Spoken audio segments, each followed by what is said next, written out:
추미애 의원님, 네, 질의해 주시기 바랍니다.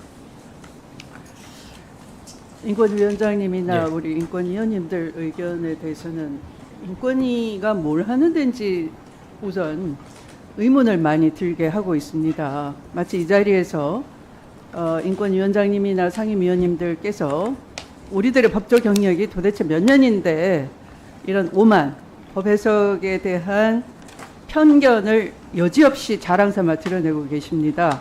이종상 위원께서는 행정법원의 판결을 신뢰할 수 없고 대법원 판결이라면 수긍하겠다라고 한다든지, 또 위원장께서는 아까 그 행정법원이 그 지적한 지적한 것에 대해서 하급심 판결은 잘못될 수도 있다, 이런 의견 표명을 이 자리에서 하셨어요. 그러면 이렇게 한번 묻겠습니다. 이 학교폭력 피해 학생이나 또는 군 조직에서 인권을 침해당한 군인들, 또한 성소수자, 이렇게 소외된 사람들이 인권위를 찾아왔을 때는 그분들이 다수결의 원칙에 의해서 자기들의 목소리가 전혀 반영되지 않기를 원하고 그곳까지 찾아갔겠습니까? 그렇게 소위를 구성해서 다수결로 진정사건이나 이런 걸 들여다보지도 않고 전원위에 회부도 안 하고 각하를 해버린다면 도대체 인권위는 왜 있는 겁니까? 아까 위원장님께서 이렇게 말씀하시더라고요. 차별금지법 또는 평등법에 대해서 최대한 많은 의견을 듣고 신중하게 숙고하겠다. 전원위를 회부하는 취지가 그거 아닙니까? 될수록 많은 분들이 의견 반영에 참여를 하고 의사 개진을 해서 인권 지키는 데 소홀함이 없도록 하는 인권 최후의 보루로서의 기능과 역할을 다하기 위해서 가급적이면 전원위를 회부하는 걸 장려해야 맞는 것이지, 소위를 열어서 다수결에 따라서 각하 또는 기각을 해버린다면은 인권위가 기능주의적으로 하는 것이죠. 위원장님께서는 인권이라는 게 다수결에 친하다고 생각하십니까? 그래서 제가 아까도 말씀드렸습니다만은 사망에 대해서 예를 들어서 2대2 이 경우에 있어서는 원칙적으로 서울행정법원이 좀 전에 무슨 인권위에 그런 규정이 없어서 문제 삼은 게 아닙니다. 바로 제가 말씀드리는 것처럼 인권이라는 것은 힘이 딸리기 때문에 우리 사회에 억눌린 사람들이 다수의 힘이나 다수의 의견 또는 다수결에 의해서 희생되기 때문에 그들의 사각지대에 있는 사각지대 그늘진데 놓인 그들에게 힘을 주시라고 우리 국가인권위를 만든 것이거든요. 저도 인권위를 만드는데 기여를 했습니다. 바로 그런 취지였습니다. 그런데 지금은 우리 인권위원님들이 거기서 상황 노릇을 하고 있는 겁니다. 다수결에 따라서 이걸 각하 기각 마음대로 하고 있는 거죠. 그래서 그 부분을 우리 위원님들이 지적을 하시는 것이고요. 마치 소수의 인권을 보살피라 그러니까 인권이 소위의 특권과 폭거를 누리고 있는 거죠. 그걸 시정하시겠습니까? 말씀드렸습니다마는 저는 가능한 한 그렇게 2대2의 경우에 있어서는 아니 2대2는 문제가 아니죠. 어떻게 보면 기능적으로 한 세 분이 어떤 편견을 가지고 이 국방부에 대해서는 입도 대지 마 이런다고 해서 그 다수결에 따라서 4명 중에 3명이 완강하다고 해서 한 명이 인권 감수성이 굉장히 강하고 인권에 대한 해박한 지식과 경험이 많습니다. 그럴 때 이거 분명히 문제 있습니다. 이거 소위에서 끝낼 게 아니라 전원위 해부하십시오 하면 그 목소리가 반영이 돼야 되지 않겠습니까? 그런데 이런 규정을 만들어서 그 경우에는 전원위 해부를 안 하기 때문에 국회에서 지금 국정감사에서 그러지 말라라고 질책을 하시는 거예요. 그런데 전혀 엉뚱한 답변을 계속 하는 거예요. 여기가 무슨 법률 경력 자랑하는 데입니까? 인권위가 제대로 기능을 안 하고 있다를 질책을 하는 자리입니다. 그래서 아까 말씀드렸습니다마는 2대2 경우에 있어서는 2대2의 문제가 아니라니까 아까 말씀드렸잖아요. 2대2 더 나아가서 사안의 심각성 조사 보고서에 따라서 단 한 명이라도 바이블을 신봉하신다면서요. 의인 단 한 명이라도 있다면 그 도시를 멸망케 않겠노라 하는 바이블은 어디가 있습니까? 단 한 명이라도 인권위 소위에서 그런 분이 주장한다면 그 전원이 해부돼야 마땅한 건데 그 길을 봉쇄했지 않습니까? 위원장님 취임하고 난 뒤에. 지금 저는 우리 인권위원들의 양식을 믿습니다. 절대 그런 글쎄 일이 그 양심은 다수결로 재단할 수 없다니까요. 예, 저는 우리 단 한 명이라도 다만 양심한 분의 목소리가 반영이 돼서 전원이 해부해서 인권위가 인권을 지키는 역할을 제대로 하도록 위원장님이 지도를 하셔야 됩니다. 예, 그렇게 운영이 되도록 할 겁니다. 예, 수고하셨습니다. 다음은 노종면 의원님 질의해 주시기 바랍니다.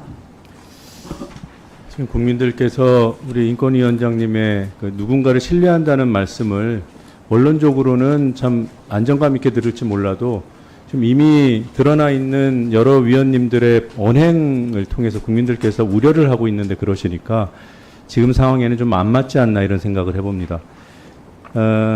우리 인권위원장님, 예. 그 이충상 상임위원에 대한 감사가 진행이 됐죠. 예. 감사 보고서가 나와 있고 예, 예. 어떤 내용을 감사한 겁니까? 아, 그것이 그 우리 직원들에 대해서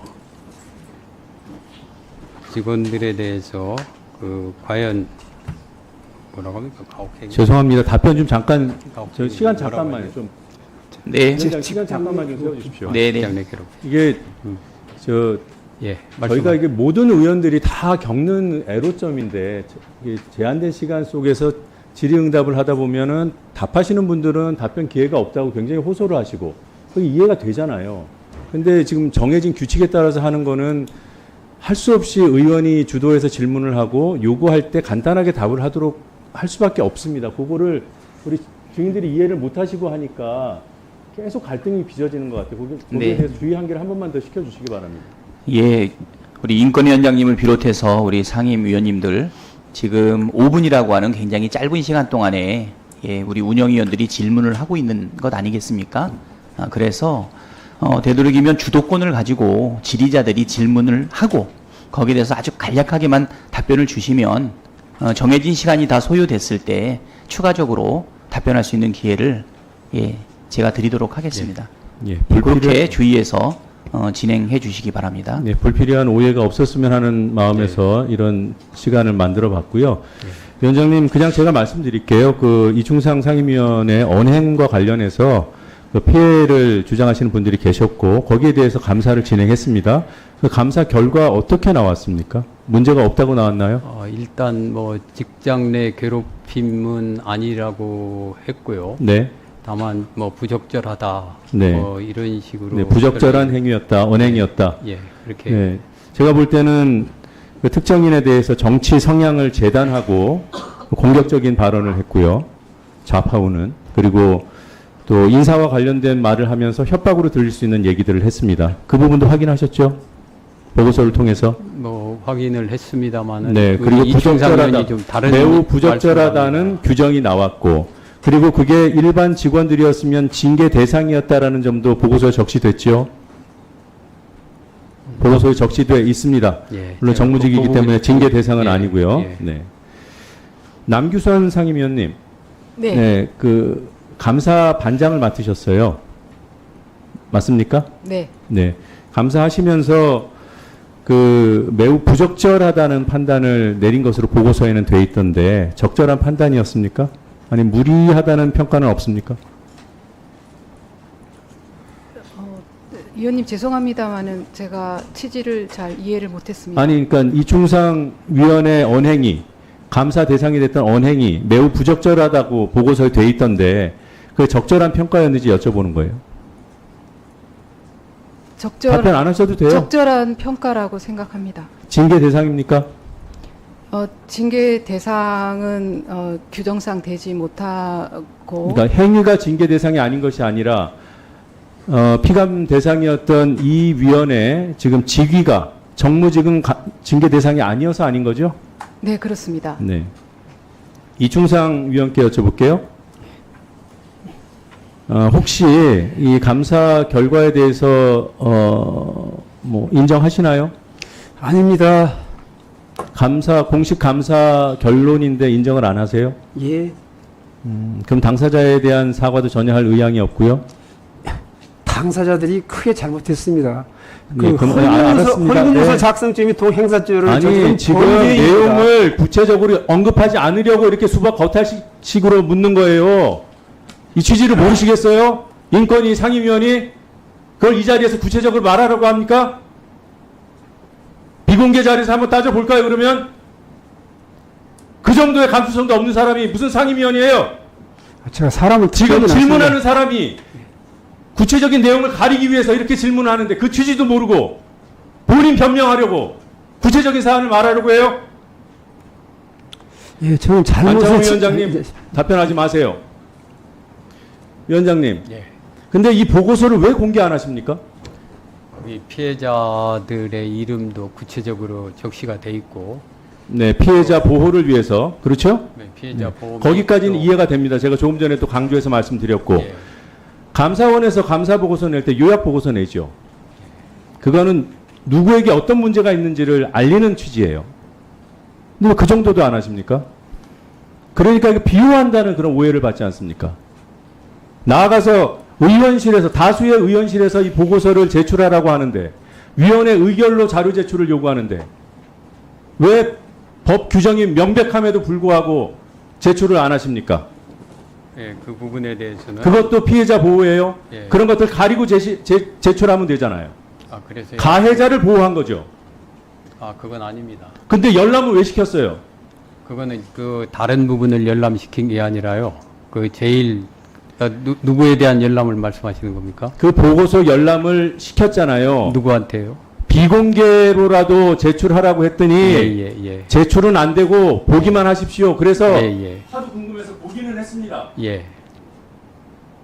근데 국회 증감법에 국가 기밀도 제출하도록 돼 있는데 이게 무슨 기밀이라고? 기밀도 안 되는 것을 예. 그래서 무슨 목적으로 예, 국회 제출 방금 말씀드렸듯이 피해자들의 또 다른 피해 예방 차원에서 그랬습니다. 피해자를 가리고 제출할 수 있잖아요. 이게 답변이 된다고 생각하십니까? 그래도 이런저런 상황을 엮으면은 그거를 상황을 아는 사람들은 피해자에 대한 특정이 가능합니다. 그러면 모든 자료 제출을 할 수 없는 거예요. 법에 말씀하셨죠. 아까 법의 불비라고 국회 증감법에는 국가 기밀조차도 국가 안보 군사 문제가 아니면 제출하도록 되어 있습니다. 아시죠? 예. 이게 거기에 해당합니까? 그렇게 안 내도 되는 자료에 해당해요?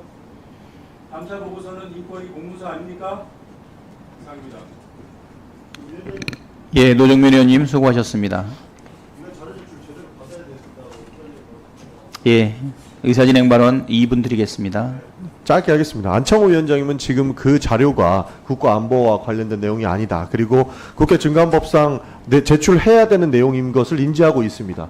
그럼에도 불구하고 내지 않는다는 것은 중간법상 충분히 고발 사유가 될 수 있기 때문에 위원회 의결로 하든 자료제출 개별 의원이 했던 것에 대해서 개인정보법과 관련된 내용을 가리고서 제출할 수 있도록 요청을 해주셔야 됩니다. 그렇지 않다면 고발도 검토해야 된다고 말씀드리겠습니다. 이상입니다. 부사진행 발언이 있습니다. 부적절한 그 발언이 나왔던 것 같아서 사실관계 입장입니다. 네, 말씀하세요. 이충상 위원이 제가 질의하던 상황에서 답변이 섞여서 제가 못 들었는데 혹시 그 감사를 요구했던 피해자들을 범죄자라고 한 것 같아요. 한번 확인해 주시기 바랍니다. 네, 의사록 좀 확인해 주시기 바랍니다. 네. 예, 허위공문서 작성죄를 저질렀습니다. 그래서 그것을 지적했더니 그 객관적 진실을 지적한 제가 직장 내에 괴롭힘을 했다고 하는 것입니다. 아니라 그분들을 범죄자라고 단정하셨냐고요, 좀 전에. 예, 그렇습니다. 틀림없습니다. 허위공문서 작성. 무시하시고 대법원장 가셨습니까? 본인이 판단이시네요. 네, 이상입니다. 아유, 저희 증거도 가지고 왔습니다. 가지고 있는 거 안 되냐고요. 국회예요, 여기는. 가지고 있는 것도 안 되고 있는 것도 위원장 이거 지적해 주십시오. 예, 아니, 제출하겠습니다. 인권위원장님. 예. 예. 저 복사 부탁합니다. 네. 그 뭐죠? 허위공문서. 예, 저 서류 받으셔가지고 예, 복사해서 나눠주시기 바랍니다. 감사 보고서가 아니라 예. 그 직원이 작성한 자, 허위공문서입니다. 위원장님. 예. 저기 국회 증감법에 따라서 그 피해자 노출 부분이 우려가 된다고 했는데요. 피해자에 대한 신상과 관련된 부분을 예, 그거를 가려주시고 제출해 주시기 바랍니다. 예, 1분만 하시죠. 네. 예, 방금 이충상 위원이 해당 직원을 범죄자라고 하고 허위 공문서를 작성한 사람이라고 2차 가를 해서 비난을 했기 때문에 지금 국가인권위원장님이 유지하려고 하던 피해자에 대한 보호 조치가 다 무력화된 상태거든요. 그렇기 때문에 개인정보를 이유로 제출 안 할 이유가 다 사라졌습니다. 왜냐하면 이미 그 직원은 이 상태로 끝나면 그냥 범죄자로 끝나는 거 아니겠습니까? 해서 해당 내용들을 전부 다 공개할 수밖에 없는, 그러니까 저희 의원들에게 제출할 수밖에 없는 상황이라고 좀 인식하고 있는데 위원장님 여기에 대해서 판단을 좀 해주시기 부탁드리겠습니다. 예, 위원장님. 예. 지금 제가 여러 번 말씀드린 것처럼 관련 자료, 네, 가릴 수 있는 부분은 가리고 제출해 주시기 바랍니다. 지금 아마 이 부분과 관련해서 증감법상 자료를 법에 따라서 내지 않으시면 고발, 의결할 수 있다라고 하는 것을 고려한다. 예, 그렇게 하시고 자료 꼭 내주시기 바랍니다. 하여튼 잘 검토해 보겠습니다. 자, 다음은 예, 강유정 의원님 질의해 주시기 바랍니다. 안창호 위원장님, 인권위에서는 인권을 넓고 깊게 해석해야 된다라고 생각하는데 질의 과정을 보다 보니까 인권 해석이 위원장님부터 매우 얕고 낮은 듯합니다. 헌법재판관까지도 지내신 분인데 하급식 판단이 다르다가 아니라 틀리다라는 표현을 썼고요. 이 틀림이라고 생각하는 것 자체가 인권에서 가장 좀 지양해야 될 단어 아닌가 싶은데 지금 위원장께서는 아까 계속 질의 과정을 봤더니 오늘 국감장을 법해석 배틀장으로 알고 계신 듯해요. 국감장이 아니라 법리 해석이 아니라 제가 보기에는 아주 기본적인 문해력이 좀 부족하신 듯합니다. 그래서 제 질의는 좀 문해력을 발휘하셔서 법 질의 혹은 법 해석 능력 말고요. 문해력을 발휘하셔서 고등학교 수준의 질문을 던질 테니까 그 수준에서 잘 이해하시고 대답해 주셨으면 좋겠습니다. 네, 관리에 보낸 답변서를 보니까 정치적, 종교적인 신념, 논의의 폐쇄성 추구로 인해 인권위의 신뢰 및 독립성 훼손이 우려된다라고 이 질문에 대해서 답변을 뭐라고 하셨냐면요. 앞으로도 개인적 종교관이 국가인권위원회 업무에 영향을 미칠 일은 없을 겁니다라고 대답하셨습니다. 이 생각 지금도 마찬가지인가요? 예, 그렇습니다. 네, 인권위 앞에서 1인 시위하면 따로 만나주시나요? 만나지는 않습니다. 만나지 않으세요. 1인 시위가 만남의 특혜가 주어지는 길은 아닌가 보군요. 자, 두 번째 좀 PPT 보여주세요. 서울시 기독교 총연합회 공동회장 맡고 계신 주요셉이란 분 아십니까? 예. 알고 계시죠? 이분 페이스북을 들어가 봤더니 각종 차별 발언으로 페이스북 계정이 차단이 된 분이시더라고요. 페이스북은 우리 기업은 아닙니다. 근데 전 세계적인 글로벌 기업인데 여기서 차별 발언으로 계정이 차단된 분이에요. 근데 이분이 국가인권위원회 앞에서 매일같이 1인 시위 하시는 분이에요. 아시죠? 매일같이 1인 시위 하시니까. 그리고 세계 국가인권기구를 부정하고 인권위를 해체를 주장하고 계세요. 아신다고 하셨죠? 근데 이분이 취임식에 오신 모양입니다. 같이 사진도 찍으셨던데. 취임식 다 끝난 다음입니다. 아니, 제가 다시 물어볼게요. 예. 일이 않는다고 하셨고 각종 차별 발언으로 페이스북 계정이 차단된 분인데 만나서 어떤 얘기 하셨나요? 그날 취임식이 끝난 다음에 만나서 어떤 얘기 하셨는지 만난 물었습니다. 그게 여기서 특별한 얘기를 할 수가 없는 상황입니다. 이분들이 찾아왔어요. 그래서 제가 우리 직원분들한테 물어봤습니다. 자, 1인 이렇게 시위를 사진을 한다고 찍고 만나주지는 않는다고 하셨는데 이분이 이거는 취임식 날 찍은 겁니다. 자, 인권위 해체를 주장하는 분인데 만나서 같이 사진을 찍었는데 제가 불안한 게 예. 매우 이상한가요? 고등학교 정도의 문해력으로 봤을 아니 때 제 말씀을 잘 네, 들어주시고요. 위원장께서 어떤 부분에서 좀 위험하다. 인권위원회 업무에 영향을 미치지 않을까라고 제가 걱정하는 게 매우 당연할 것으로 국민에게 전달된 거로 봅니다. 아니, 다음 질의로 그래서요. 그날 넘어가겠습니다. 말씀을 드리겠습니다. 저는 제가 사진만 보여드렸습니다. 문해력을 그냥 굳이 아니 글자 안 읽어도 제 얘기를 될것 좀 같고요. 들어주시죠. 자, 걱정이 되니까 그날 그렇게 하지 취임식 말라는 날이었습니다. 당부 취임식 말씀입니다. 날 저를 지지하는 당부 분들이 있었고 말씀입니다. 반대하는 분들도 같이 질문 왔었습니다. 아닙니다. 그런데 위원장님, 예. 제가 아까 말씀드렸죠. 네, 답변 다 하시고 제 사진에 허위가 있나요? 제가 일단 끝난 다음에 저한테 시간을 좀 주시기 바랍니다. 아니요, 시간 주지 않겠습니다. 제 걱정에 대해서 우려하지 않는 행동으로 보여주시면 됩니다. 두 번째 질의 넘어가겠습니다. 성교육은 부모가 주도적으로 해야 된다라고 여전히 생각하시나요? 원칙적으로 그게 맞다고 생각을 합니다. 자, 문학 교육은 누가 주도해야 되나요? 무슨 교육이요? 문학 교육이요? 문학 교육을 물어봤습니다. 제가 고등학교 정도의 문해력으로 묻는다고 여러 번 강조하죠. 문학 교육을 물어봅니다. 문학 교육이요? 네. 그거 하여튼 교육은 어렸을 때는 부모가 주도하는 게 맞고 특히 도덕관념이나 종교관념이나 자, 문학 교육을 물었습니다. 이런 부분에 대해서는 부모가 적극적으로 문학 주도해야 교육도 된다고 부모가 받고 해야 있습니다. 되나요? 문학 교육도 어렸을 때에는 전반적인 교육의 주체는 부모가 하는 것이 좋다는 것이 자, 책을 간디나 읽기, 자, 문해력으로 물어. 문학 교육은 글문자의 배울학자잖아요. 글을 읽기 시작해야 되는데, 그러면 글을 읽는 것부터 시작을 해야 되나 보네요. 제가 더 물어볼게요. 자, 하지만 학부모가 모든 분야의 전문가일 수는 없죠. 위원장께서도 모든 분야의 전문가 아니지 않습니까? 자, 그런데 경기도 교육청 관내 학교에서 노벨문학상 수상한 한강 작가 도서 폐기되어야 된다라고 얘기해서 논란된 건 알고 계시죠? 워낙 예. 화제가 돼서. 예. 네. 경기도교육청이 2023년 11월에 일선 학교에 공문과 함께 학교 도서관 자료 선정 구입 절차 및 활성화 방안, 그리고 성교육 도서 관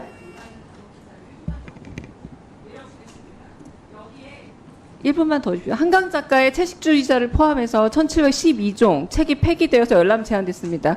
일단 적합하다고 생각하는지 아닌지 여쭤보고 싶네요.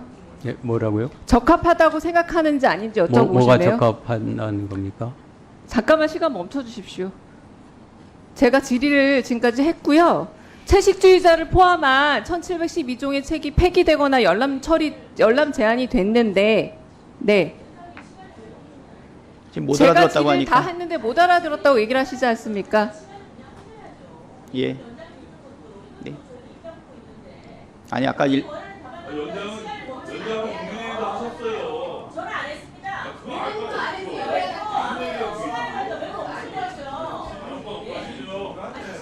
네, 예. 시간 해주세요. 네. 질의하세요. 예. 조용히 하시고. 자, 다시 묻겠습니다. 네, 위원장께서 못 알아들으시니까 이런 분란이 생겼습니다. 위원장님 책임지셔야 되겠어요. 다시 대답해 주세요. 이제 다시 질문했는데 제 질문에 방해를 해서 못 들으셨다면 제가 다시 질문 드리겠습니다. 채식주의자 포함한 책들이 열람 제한된 거 어떻게 생각하시나? 저는 그런 부분에 물었습니다. 대해서 그 지역 공동체가 결정해야 될 사안이라고 생각을 합니다. 이게 어떻게 지역 공동체가 됩니까? 그거는 우리나라의 자녀 교육과 교육부에 관련된 부분이 있다면은 아마 그거를 헌법재판관 그런 식으로 출신이신데 말씀하신 분들은 간행물윤리위원회가 하는 일이 뭡니까? 그런 부분에 대해서는 그 제발 자녀 제 교육과 질문을 좀 관련돼 듣고 있기 때문에 대답해 주십시오. 그런 부분은 자녀 교육 등과 관련돼 있기 때문에 지역 공동체가 아니, 자녀 공동체 교육- 형성된 의사에 의해서 결정하는 것이 타당하다고 생각합니다.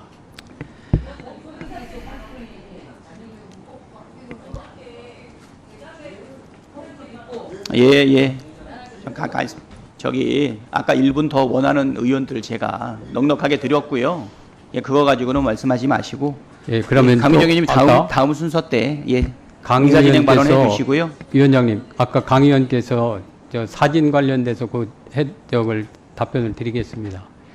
저기 위원장님, 예, 예, 1분만 위원장님 저기 하겠습니다. 1분만 말씀하세요. 예, 예. 왜냐면 예, 지금 알겠습니다. 예. 주도권을 가지고서 지금 질의를 하는 거기 때문에요. 간략하게만 답변해 주시고 지금 위원장님 답변 내용을 보게 되면 좀 길게 하시는 경향이 좀 있어서 예, 예, 사실 알겠습니다. 시간적 제약이 있지 않습니까? 예, 1분 내로 예, 하겠습니다. 1분 내로 답변해 주시고 그다음에 강유정 의원님 1분 말씀하시고 그리고 네, 주진우 의원님으로 예, 질의 넘기도록 하겠습니다. 예, 예, 사진과 1분 주십시오. 네. 예, 사진과 관련해서 그날 취임식 때 그 저를 지지하는 분들 또 반대하는 분들이 같이 왔었습니다. 그래서 그분들 모두 출입을 일단 못하게 했습니다. 그런데 그 취임식이 끝난 다음에 이분들이 왔습니다. 그때까지는 제가 아까 사진에 있던 분 전혀 몰랐습니다. 누군가를. 그런 상황에서 우리 직원들한테 물어봤습니다. 같이 사진을 찍어도 괜찮냐? 그랬더니 직원들도 지금은 괜찮을 것 같습니다. 그래서 같이 사진을 찍은 거지 그 자리에서 무슨 얘기가 있다든지 뭐 제가 특별히 그 당시에 아는 사람은 아니었었습니다. 예, 이상입니다. 예, 위원님 수고하셨고요. 강우정 의원님 의사진행 발언은 다음에 해주시죠. 네. 고민정 의원님 질의해 주시기 바랍니다. 위원장님, 주로 우리 인권 침해는 어디에서 발생합니까? 주로 다수에 의해서 소수의 의견이 묵살되거나 뭐 그럴 때 발생하는 게 맞지요. 뭐 대체로는 그런 그렇죠. 부분도 있지만은 주로 가장 크게 문제되는 거는 권력이 센 곳에서 발생을 합니다. 예를 들어서 저랑은 상식적 수사기관이라든지 그 시선이 좀 다른 것 같네요. 예를 들어 장애인 인권 침해 문제라든지 아니면 여성들에 대한 인권 침해 문제라든지 아동에 대한 인권 침해, 또 우리나라는 좀 덜하긴 하지만 인종차별에 대한 인권 침해도 있고요. 주로 이런 것들을 인권 영역에서 바라보지 않나요? 그런 부분도 중요한 부분입니다. 그런 부분도 중요한 게 아니라 그런 게 거의 대부분이죠. 아까 여당 의원들도 그러셨잖아요. 정치적으로 하지 마시라고. 예. 근데 왜 권력자를 얘기를 하세요? 아니, 이미 저에 대해서도 이 빨간 안경을 끼고 보시는 거 아니세요? 전혀 그렇지는 않습니다. 아니시길 바랍니다. 소수의 의견을 존중하라고 있는 게, 그래서 인권의 사각지대를 막으라고 있는 게 인권위원회인 거 맞죠? 물론 소수자 인권도 중요하지만 일반 물론 다수의 국민의 의견, 인권도 당연히 중요합니다. 인권, 보편적 인권도 존중돼야 보편적 된다고 인권은 생각합니다. 인권위원회가 구제하지 않더라도 헌법에 의해서 이미 인권은 보장되게 되어 있습니다. 그러나 거기에 의해서도 보장받지 못하는 것들을 인권위가 좀 챙기라는 거 아닙니까? 네, 뭐 그 부분도 중요한 의미로 있다고 생각합니다. 계속 오늘 나왔던 질문 중에 하나가 이제 만장일치에 대한 의견입니다. 다른 곳은 몰라도 지금 권익위하고 공정위도 만장일치제를 법에 두고 있죠. 예. 알고 계시죠? 예. 예. 왜 굳이 그랬을까요? 뭐, 민주주의는 다수결의 원칙에 의해서 작동되는 곳인데. 그런데 그 부분에 대한 법이 없기 때문에 사실은 이런 상황이 발생한 겁니다. 그러면은 인권위도 만장일치제를 법으로 두면 됩니까? 그런 부분이 규정하면 그걸 따라야 되겠죠. 네. 그 법이 개정이 되면 위원장께서 적극적으로 동참해 주실 것을 부탁을 그건 드리겠습니다. 당연히 법을 지켜야 된다고 생각합니다. 네. 앞서 그 정의기억연대 진정과 관련해서 그 이제 김용원 위원이 이제 행정법원 소송 결과 판결문에서는 위법하다라는 결과를 받았는데, 관련해서 위원장께서는 1심 판결이 틀릴 수도 있다 말씀하셨어요. 맞습니까? 제 생각하고는 다릅니다. 네. 그러기 아까는 때문에- 틀리다고 하시더니 지금은 다르다. 아까 그런 지적이 있으니까요. 예. 다르고 예, 알겠습니다. 그러기 때문에 알겠습니다. 예. 그러면 2심 판결이 있기 전까지는 1심 판결에 대해서 우리가 어떻게 해야 합니까? 통상적으로.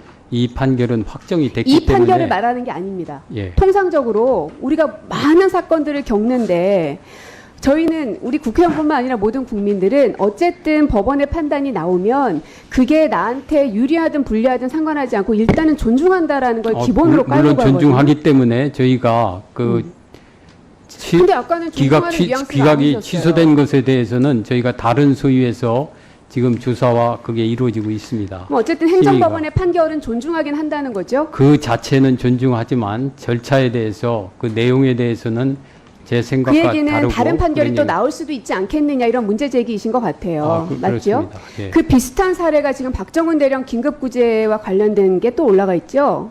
예, 네. 거기에 대해서 만약에 동일하게 위법하다라는 판결이 나오면 그때는 뭐라고 하실 겁니까? 그 부분에 대해서 정확한 그 판결 경위라든지 이걸 판단한 다음에 그것이 적절한지 여부를 알겠습니다. 그럼 예, 판결이 나오면 얘기하겠습니다. 그때 위원장께 다시 여쭐게요. 예. 제가 이걸 왜 물어보냐면, 인권위법 8조의 2에 보면 그 인권위원들에 대한 면책 조항이 있습니다.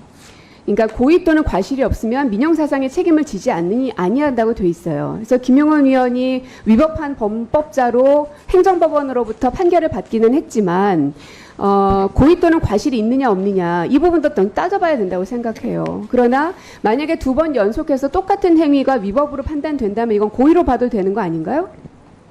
하여튼 그거는 케이스마다 우리가 하나하나 검토를 해봐야 될 것 같습니다. 아니라고 말씀 못 하시네요. 자, 그리고 이충상 위원께서 그 농성 현장에서 고공탑에서 그 올라가서 이제 농성하시는 분에게 인권위의 조사관이 이제 물과 이런 것들을 제공을 했는데 관련해서 이충상 의원이 뭐라고 했냐? 물과 식사를 제공할 의무가 전혀 없다. 우리 조사관에게는 그럴 권한이 없다. 사인과 사인의 인권 침해는 우리의 조사 대상이 아니다. 이렇게 말씀하셨어요. 예. 시간이 별로 없으니까 정리하면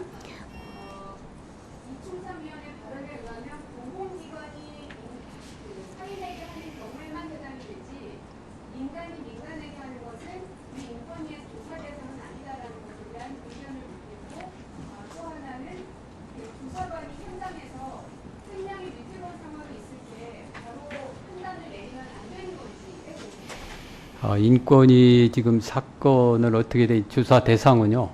인권 침해 사항에 대해서는 권력기관, 국가기관 등에 제한돼 있습니다. 단지 차별인 경우 사인 간에 있어서 인권위가 개입할 수 있는 경우는 차별의 경우에만 개입할 수 있습니다. 그래서 제가 그 부분은 구체적으로는 했지만 일단 그 각하했던 그 의견을 존중한다면 그런 것이 고려돼서 각하된 것으로 알고 있습니다. 또 하나가 뭐였죠?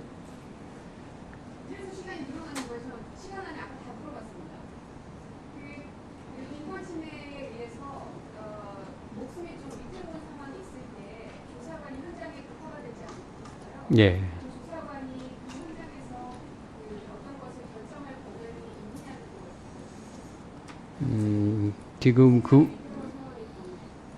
지금 그런 부분에 대해서는 제가 구체적인 상황이 이제 어떻게 설정되어 있는지 모르지만은 예. 그런 부분에 대해서는 원칙적으로는 뭐 도와주는 것도 적절하다고 생각을 합니다. 그래서 그런 부분에 대해서는 향후 문제 여부를 검토해서 절차적인 것을 좀 한번 확립해 볼까 하는 생각을 갖습니다. 예, 수고하셨습니다. 위원장님, 네. 방금 고민정 위원께서 정인을 갖다가 위험한 범법자 운운하면서 발언권 안 모욕을 드렸습니다. 했습니다. 예. 정식으로 사과를 하게 해주십시오. 행정법원 판결에는 그런 표현이 전혀 없습니다. 옳지도 당치도 않은 표현입니다.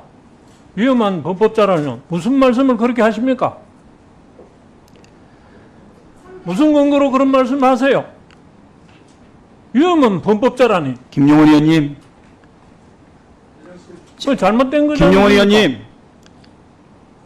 지금 국감 받으러 나오신 거예요? 아니면 싸우러 나오신 거예요?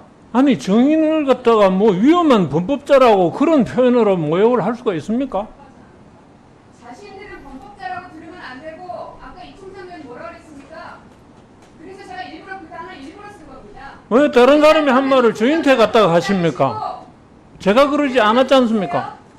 김, 표현이 하고 싶으신 거예요? 그게 아니면 피감 기관으로서 저도 인권이 있어요. 법법자로 인정하지 않습니다. 아니.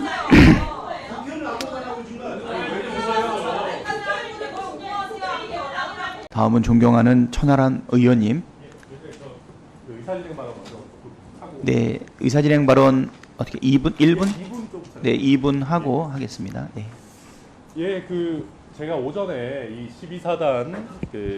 12사단 훈련병 결과 보고서 관련해 가지고 문제 제기를 했고 그때 당시에 이제 안창호 인권위원장이 원본을 이렇게 삭제되지 않은 원본을 천하람 의원실에 열람을 시켜줬다라고 답을 했습니다.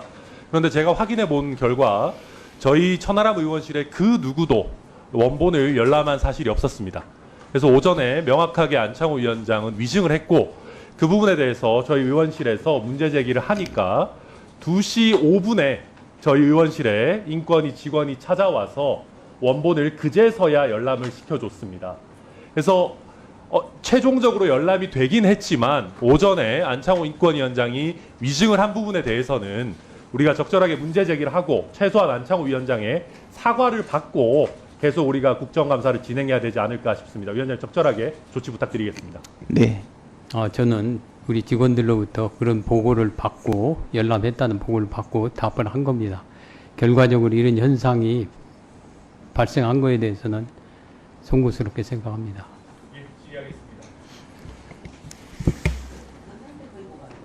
그 위원장님, 허위복은 아닙니다. 그러니까. 근데 이제 어떤 이유에서든 결과적으로 허위에 진술을 하신 거지 않습니까? 그게 직원의 실수가 그런데 이제 됐든 간에. 허위라는 표현은 고의 개념이 들어간 거고요. 뭐 과실에 의한 사실과 다른 보고를 했다는 사실과 거고. 다른 뭐 보고라고 하는 게 적절할 것 같습니다. 그래서 뭐 그게 그거 아니겠습니까? 제가 뭐 고의라고 얘기 드렸던 건 아니니까요. 근데 어쨌든 오전에 직원이 사실과 다른 보고를 했든 어쨌든 간에 결과 보고서에 대해서 인권위원회가 아마 우리 굉장히 직원도 그렇게 얘기를 했을 겁니다. 예. 예? 아니, 그냥 하시죠. 아니요, 일단 들어보십시오. 예. 제가 인권위원회가 왜 이렇게 이 결과 보고서에 대해서 인권위원장께 사실과 다른 보고까지 해가면서 방어적인 태도를 취했는지 제가 보니까 좀 알 것 같아요. PPT 2페이지 한번 저희 띄워주시겠습니까? 여기 PPT 2페이지를 보니까 국방부의 기존 답변 자료인데요. 24-9기 이게 해당 기수입니다. 여기 설문 결과에 얼차려 관련 내용을 제외한 이유와 관련해서 지금 조사가 진행 중인 사건이기 때문에 이런 내용은 포함하지 않았다라고 하고 있습니다. 그런데 지금 인권위의 결과 보고서 보니까 굉장히 충격적인 얼차려 관련 내용이 많이 담겨 있더라고요. 보니까 24-9기 해당 기수를 대상으로 지금 구타, 가혹행위, 폭언, 욕설, 인권 모독 행위가 있었다라고 답변한 게 훈련병 20명, 훈련을 빙자한 얼차려가 있었다라고 답변한 게 훈련병 76명, 조교가 훈련병들은 맞아야 한다, 나였으면 존나 팼다. 이거는 제가 욕을 하려고 한 게 아니고 써 있는 대로 그 열람한 대로 말한 겁니다. 죄송합니다. 라고 발언했다는 훈련병이 3명, 열이 나고 기침을 심하게 해도 진료 2일 후 가능했다. 2명. 6월 10일 교관이 연습용 수류탄을 갑자기 투척하여 훈련병들에게 파편이 튀었다. 조교들의 행동이 감정적이다. 지금 이렇게 뭐 엄청나게 많은 가혹행위와 관련한 설문조사 결과들이 있었습니다. 지금 보니까 해당 기수가 총 243명인데 훈육을 빙자한 얼차려가 있었다라고 답변한 게 76명에 이르거든요. 그 외의 내용도 굉장히 충격적입니다. 17시 12분에 우리 사망한 훈련병이 쓰러졌는데 18시 46분에 속초의료원에 도착했고 21시 29분에 강릉 아산병원으로 후송됐다. 속초의료원에서 강릉 아산병원까지 후송하는데 3시간이나 소요가 됐습니다. 그래서 유가족들은 응급헬기 이용해서 왜 국군 수도병원으로 옮기지 않았냐 문제 제기했지만은 강원경찰서에서는 혐의 없음으로 종결했다. 그리고 가해자 간부의 신상도 뭐 대대장은 문제 없다라고 했지만 부중대장이 잦은 음주로 지각 출근했고 훈련병 생활관에서 휴식 시간에 휴식했다. 뭐 응급조치 관련해 가지고도 군의관이 진료 기록을 기록해야 되는데 당시 진료 기록을 작성하지 않았고 의료 기록 기재하지 않은 점은 최초 발견 당시에 대한 기록이 없어서 군이 사건을 조직적으로 은폐하려 했다는 의구심만 증폭하게 만들었다. 그럼에도 강원경찰청은 문제가 없다고 판단했다. 이런 충격적인 내용들이 굉장히 많이 담겨 있거든요. 국방부가 하는 내용이랑도 굉장히 상이한 부분들이 많고 국방부가 감추려 한 내용들도 많이 담겨져 있는 것 같습니다. 국방부 감싸려고 이런 내용 저희 안 보여주셨던 겁니까? 그 자료를 저희가 국방부로부터 받을 때에 이런 자료는 밖으로 안 나갔으면 좋겠다는 걸 했고 오전에 말씀을 드렸습니다마는 근데 제가요 우리가 잠시만요, 이 자료가 위원장님. 나가면은요 앞으로는 인권위가 국방부로부터 군대 내에 있어서 이 가혹행위나 이런 거를 하는데 관련 자료를 받기 어렵게 됩니다. 아니요. 잠시만요. 저희가 그래서 그런 얘기 자꾸 하시길래 수사기관 관련된 수사기관에 다 확인했습니다. 수사기관에서 이 인권위 결과 보고서 자료 처분은 인권위가 알아서 해도 된다라고 저희가 내용을 피드백을 받았어요. 그런데도 그렇습니까? 인권위에서는 유별나게 감싸려고 지금 하고 있는 것 같고요. 지금 후속 조치 관련해서도 너무 일회성으로 후속 조치가 종료된다. 군의 조치가 정례화된 점검 등 지휘 감독과 관련된 부분이 누락되어 있다. 후속 조치 미비점을 얘기를 하고 있는데요. 그럼에도 불구하고 지금 여기와 관련해서 아무런 제대로 된 결정도 안 하면서 뭐라 그랬는지 아십니까? 저 위원장님, 제 질의 시간인데 좀 들어주시겠습니까? 그렇게 하면서 군에서 알아서 잘 하기로 했다 라고 해서 지금 아무런 결정도 안 하신 거지 않습니까? 지금 이런 심각한 설문조사 결과나 실제 인권위의 결과 보고서에 후속 조치가 미흡하다라는 내용이 잔뜩 들어가 있는데 왜 군에서 앞으로 알아서 잘할 거다라고 해가지고 제대로 된 어떤 조치 결과가 하나도 없습니까? 이럴 바에는 인권위가 왜 있습니까? 한번 그 부분은 우리 군 인권 소위에서 한번 답변을 해주시도록 하는 거 어떻습니까? 그 부분은 사실 제가 관여한 영역이 아닙니다. 그 부분은. 아니 인권위원장님. 예. 이런 식이면은 인권위원장님 자리에 그냥 인형을 갖다 놔도 되겠어요. 아니 전체적인 부분에 대해서 책임을 지시고 군인권 소위에서 문제가 있으면 그걸 바로 잡으라고 인권위원장이 있는 거 아닙니까? 답변도 다 다른 사람이 하라는 거고. 아니, 어떤 문제 있는 위원장님, 제가 답변해야 될 사항인 것 같습니다. 그 부분은 우리 지금 구조가 그렇게 돼 있습니다. 인권위 구조가. 그러니까 위원장님, 그 부분에 대해서 우리 김용원 의원께서 답변하실 수 있는 기회를 주시면 좋겠습니다. 천하람 의원님, 어떻게 김용현 의원 답변을 들을까요? 아니면 들을 필요가 없겠습니까? 보충 질의 때 다시 하겠습니까? 네. 자, 다음은 존경하는 이소영 의원님 질의하시겠습니다. 네, 인권위원장님. 예. 안녕하세요. 지난 인사청문회 때 뵙고 오늘 첫 국회 예. 출석이시네요. 예. 네. 청문회 때 제가 특이하게 기억에 남았던 게 최근 인권 현안을 질문을 드렸는데 공직 후보자이기 때문에 답변이 곤란하다 이렇게 말씀을 여러 번 반복하시면서 정책적인 입장이 뭔지 말씀을 주시지 않았었습니다. 이제는 공직 후보자 아니시니까 답변하실 수 있죠? 예. 네, 오늘 좀 제대로 말씀해 주시면 좋겠습니다. 마이크를 좀 크게 주시고요. 당시 표현의 자유에 대해서 강력한 소신이 있다 이렇게 말씀을 하셔서 윤석열 대통령을 풍자한 쇼츠 영상이 방심위에 의해서 접속 차단이 되고 또 영상 공유한 사람들까지 압수수색 당하고 출국 금지 조치 당한 것에 대해서 표현의 자유 소신이 강하신 분 입장에서 이게 어떻게 보이시느냐 여쭙었는데요. 오늘은 답변 가능하시겠습니까? 제가 송구스럽지만 그 부분은 제가 지금 확인을 못했거든요. 다음 기회에 제가 그 부분을 한번 정확한 경위를 파악한 다음에 기회가 되면 말씀드리도록 하겠습니다. 알겠습니다. 위원장님, 그러면은 개인의 통신정보 보호에 대해서는 어떤 입장을 가지고 계십니까? 개인 통신도 최대한 돼야 된다고 네. 생각합니다. 중요하게 생각하십니까? 예, 예. 네. 윤석열 대통령 명예훼손 사건이라고 아마 들어보셨을 텐데요. 대선 앞두고 수사무마 의혹 관련해서 녹취록이 이제 보도된 것과 관련된 사안인데 당시 그 기사 쓴 언론인들이랑 언론사들은 대대적으로 압수수색을 당했었고요. 근데 그거보다 더 크게 논란이 됐던 게 중앙지검 반부패 수사부가 이 명예훼손 사건을 수사하는 과정에서 무려 3,000명이 훨씬 넘는 통신 이용자들의 개인정보를 조회한 부분이었습니다. 이 조회를 당한 3,000명 중에서는 야당 정치인이나 언론인들도 있었는데 평범한 일반인들도 당연히 많이 섞여 있었고요. 단순히 누구하고 통화했다는 이제 이유만으로 개인정보 강제 수집을 당한 겁니다. 이분들이 바로 어제 헌법소원을 제기했는데 혹시 알고 계십니까? 파악을 못하고 있습니다. 이 사건 자체는 알고 계시죠?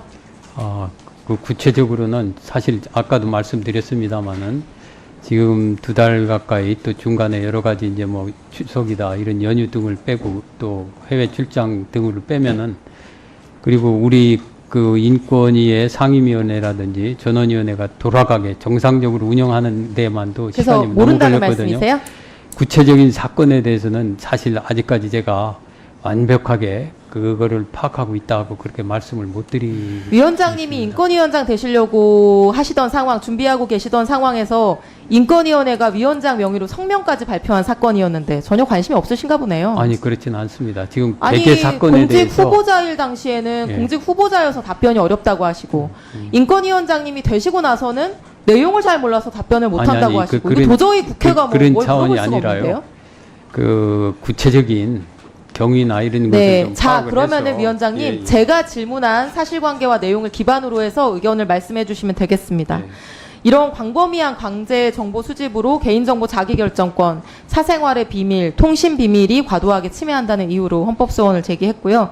위원장님, 기본권 침해 관점에서 어떻습니까? 이렇게 그 대통령에 대한 명예훼손 사건을 수사하기 위해서 아무런 그 사건하고 관련 없는 단순히 간접 통화를 했다는 이유만으로 3,000명의 이름과 주소와 주민등록번호를 검찰이 수집하는 게 인권적 측면에서 옳습니까? 여하튼 기본권 침해는 기본권 제한이죠. 기본권 제한은 원칙적으로 최소화돼야 된다.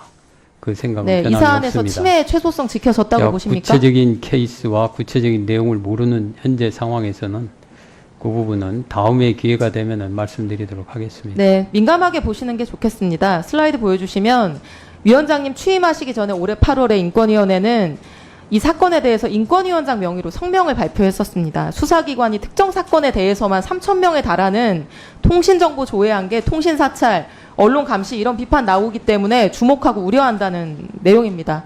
전기통신사업법 더 엄격하게 개정해야 된다는 의견도 냅니다. 다음 슬라이드. 직전 인권위뿐만 아니고요. 2014년에도 인권위는 여기에 대해서 입장을 낸 적이 있습니다. 수사기관의 제도남용 방지해야 된다. 개인정보 보호 강화해야 된다. 너무 당연한 거죠. 공권력 행사에 의해서 개인의 사생활 비밀, 자기결정권 침해되는지 면밀하게 살펴보는 게 인권위의 역할인 거고, 적어도 인권위가 수사기관보다는 이런 문제에 더 민감해야 되는 거 아니겠습니까? 그렇죠? 예, 동의합니다. 그게 인권위의 존재의 예, 이유니까요. 예, 동의합니다. 위원장님 지금 뭐 다 모르신다고 하니까 제가 아니, 더 질문을 제가 이어가기가 어려운데요. 다 모른다는 게 아니라 구체적으로 상황, 뭐 개괄적인 내용이야 파악을 하고 있지만요. 우리 국민들의 인권이 침해되고 있는 현안들에 대해서는 기본적으로 파악하실 의무가 당연히 있죠. 그런데 지금 현안이 그런 거를 처리하는 게 너무 많았습니다. 아마 우리 직원분들도 아까 어떤 분의 말씀도 있었습니다마는 그 정말 바쁘게 지냈습니다. 하루에 수십 건씩 제가 상황 보고를 받고, 그런데 이런 거 개개 구체적인 사건에 대해서는 아직까지 구체적인 보고를 제가 받지를 못했습니다. 네, 수고하셨습니다. 다음으로 존경하는 박성준 간사님 질의해 주시기 바랍니다. 네, 서울 중구 성동구의 박성준 의원입니다. 위원장님 취임하신 지 얼마 되셨어요? 지금 한 달 보름 9월 6일 날 제가 취임을 했는데 그날이 금요일일 겁니다. 그래서 실질적으로는 9월. 근데 어떠세요? 7, 뿌리를 8, 좀 9. 잘 내리고 계세요?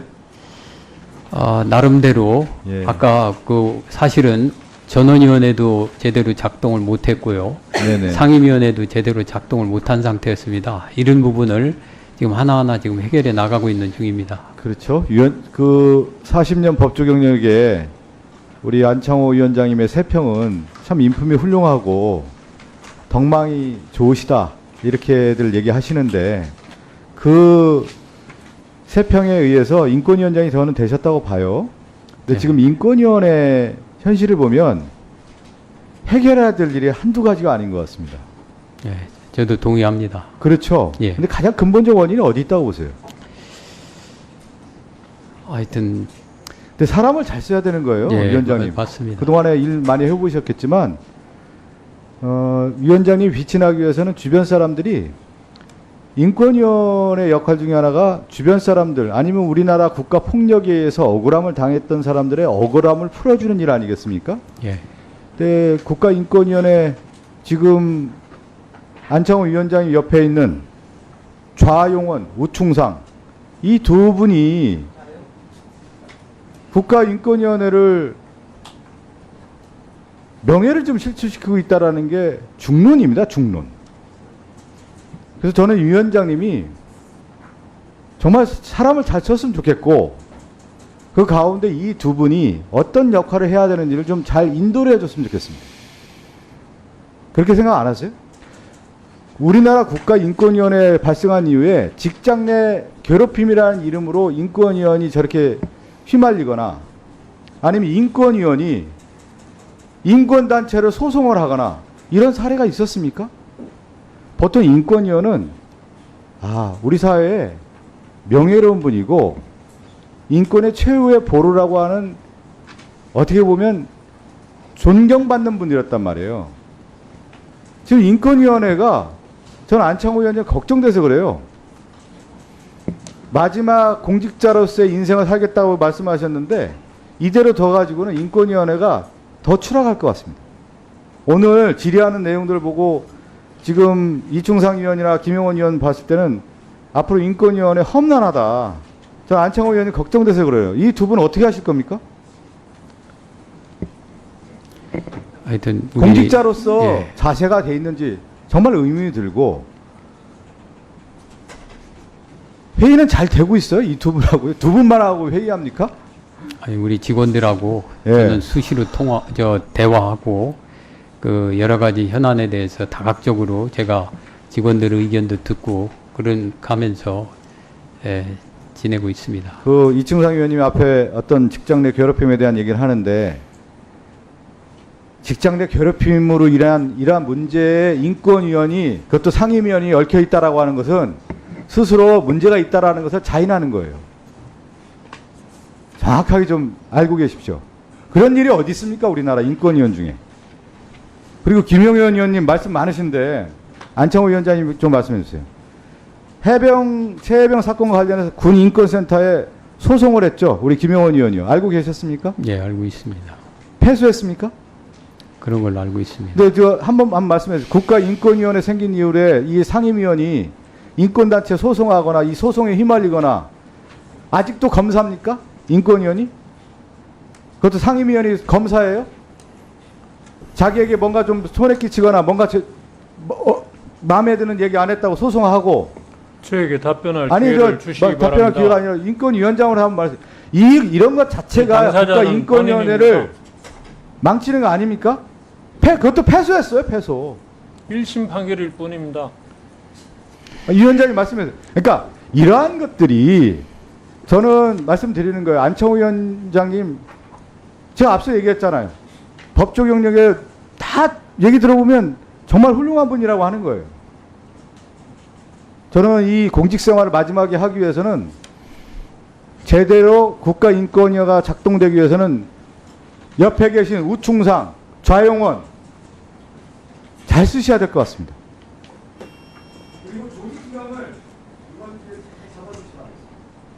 예, 위원님 말씀을 유념하겠습니다. 네, 수고하셨습니다. 국회의원 서미화입니다. 지난 10월 29일은 이태원 참사 2주기였습니다. 희생자분들의 명복을 빌며 유가족 여러분들께 연대하는 마음으로 질의를 시작하도록 하겠습니다. 송혜진 참고인 나와주시기 바랍니다. 어려운 발걸음 해주셔서 감사드리고요.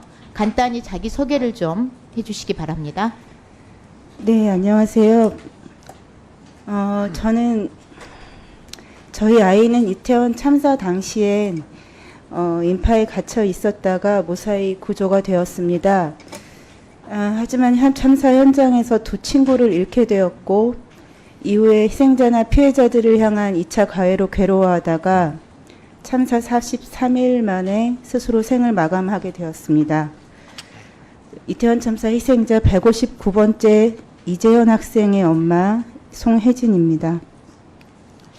지난 2023년 6월이요. 이태원 특별법 의견 표명을 결정하는 인권위 전원위에 많은 유가족분들이 참여하셨었는데요. 참고인도 혹시 계셨습니까? 네, 그 자리에 있었고요. 그 당시에는 참사에 대한 진상규명이나 희생자를 보호해줄 특별법이 필요했습니다. 그 간절한 마음으로 인권위의 의견 표명을 기다리고 있었습니다. 네, PPT를 보시겠습니다.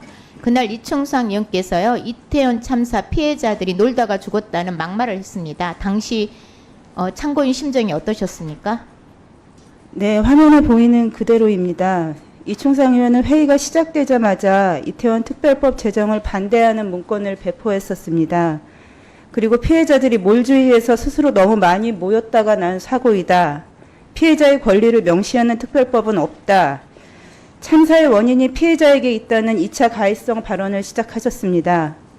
극우 유튜버나 악성 댓글에서나 볼 법한 막말을 인권위원에게 저희가 들었습니다. 저희 아이가 저런 말들에 견디다 못해서 세상을 등졌을 거라고 생각하니까 가슴이 찢어졌습니다. 안창호 위원장님. 지난 인사청문회에서요. 부승찬 의원님께서 이충상 의원의 이태원 참사 막말 이것에 대한 의견을 물었었는데 그때 구체적인 경위를 몰라서 답변하기 어렵다고 하셨는데요. 지금 구체적인 증언을 들으셨는데 이 발언 2차 가해 맞습니까? 이 부분에 대해서 우리 이충상 위원의 맞습니까? 안 맞습니까? 2차 가해가. 내용과 그 이렇게 말하게 된 경위를 우리가 들어보는 게 더 타당하다고 생각합니다. 위원장님, 명백한 2차 가해를 2차 가해라고 말도 못하시고 왜 이렇게 눈치를 보세요? 아니, 눈치 진짜 보는 게 아니라 소문처럼 이충상 의원에게 가스라이팅 당한다는 게 사실인가 봅니다. 그렇습니다. 송희진 참고인 계속 말씀을 하십시오. 네, 또 이충상 의원은 그때 특별법이 21대 국회에서 통과시킬 이유가 뭐가 있냐, 민주당이 무리한 조항을 넣어서 정치적으로 이용하려 한다는 등 특별법의 내용을 왜곡하는 발언도 서슴지 않았습니다. 심지어 놀기 위해 모여서 죽은 사고가 5.18보다 더 귀한 참사냐며 희생자의 생명을 비교하며 욕보였습니다. 속기록엔 없지만 항의하는 유가족들에게는 억지 부리지 마라, 어디서 저런 게 기어 들어왔냐며 입에 담을 수 없는 막말까지 하셨습니다. PPT 보시겠습니다. 위원장님, 인권위에서 발간한 혐오편 안내서입니다. 재난 피해자에게 책임전가, 낙인 찍는 행위, 예를 들면은요, 자식 팔아 장사한다, 놀다가 죽었다. 이건 명확한 혐오 표현입니다. 이 규정에 대해서는 동의를 하십니까? 위원장님? 이런 의미를 우리가 정확하게 적합하게 판단하기 답변을 위해서는 간단히 하시라고 질문하는데 자꾸 예. 다른 말 하시지 말고 그 이거 혐오 표현 맞냐고요. 우리 자식 저 팔아서 장사하냐? 이충상 죽었다 놀다가 의원으로부터 놀러 가서 죽었다 이거 본인의 혐오 표현 얘기를 듣는 맞냐고요. 것이 타당하다고 생각합니다. 맞다고요? 본인으로부터 그 이렇게 발언하게 된 그럼 경위나 위원장님 내용을 이충상 의원님 발언 혐오 발언으로 인정하시는 거예요? 아니 그건 본인으로부터 이렇게 말하게 된 경위, 진위 여부를 확인할 필요가 있습니다. 예. 지금 증언을 듣고도 계속 이충상 의원 눈치 봄시러 방관이나 하고 아니, 눈치가 아니라 진실을 비호만 하실 거예요? 지금 이충상 의원 진실을 비호하는 발견하기 위한 거잖아요, 겁니다. 인정할 것은 좀 인정하세요. 일방적인 진술 물론 뭐 자, 하시겠지만은 위원장님, 204개 양 당사자의 얘기를 위원장님! 들어봐야 될 거라고 생각합니다. 왜 이렇게 비겁하세요? 비겁한 게 국가인권위원회 아니라요. 위원장이면 좀 정의롭고 그래야 되는 거 아닙니까? 나름 정의롭게 살려고 노력하고 있습니다. 그게 아니잖아요. 지금 전 국민이 보고 있어요. 위원장님이 누가 정의롭게 지금 판단할 수 있겠어요? 그 따위로 말씀하시는데. 아니 진술에 자, 대해서는 양방의 위원장님, 진술을 다 듣고서 204개 판단을 해야 국가인권위 된다고 생각합니다.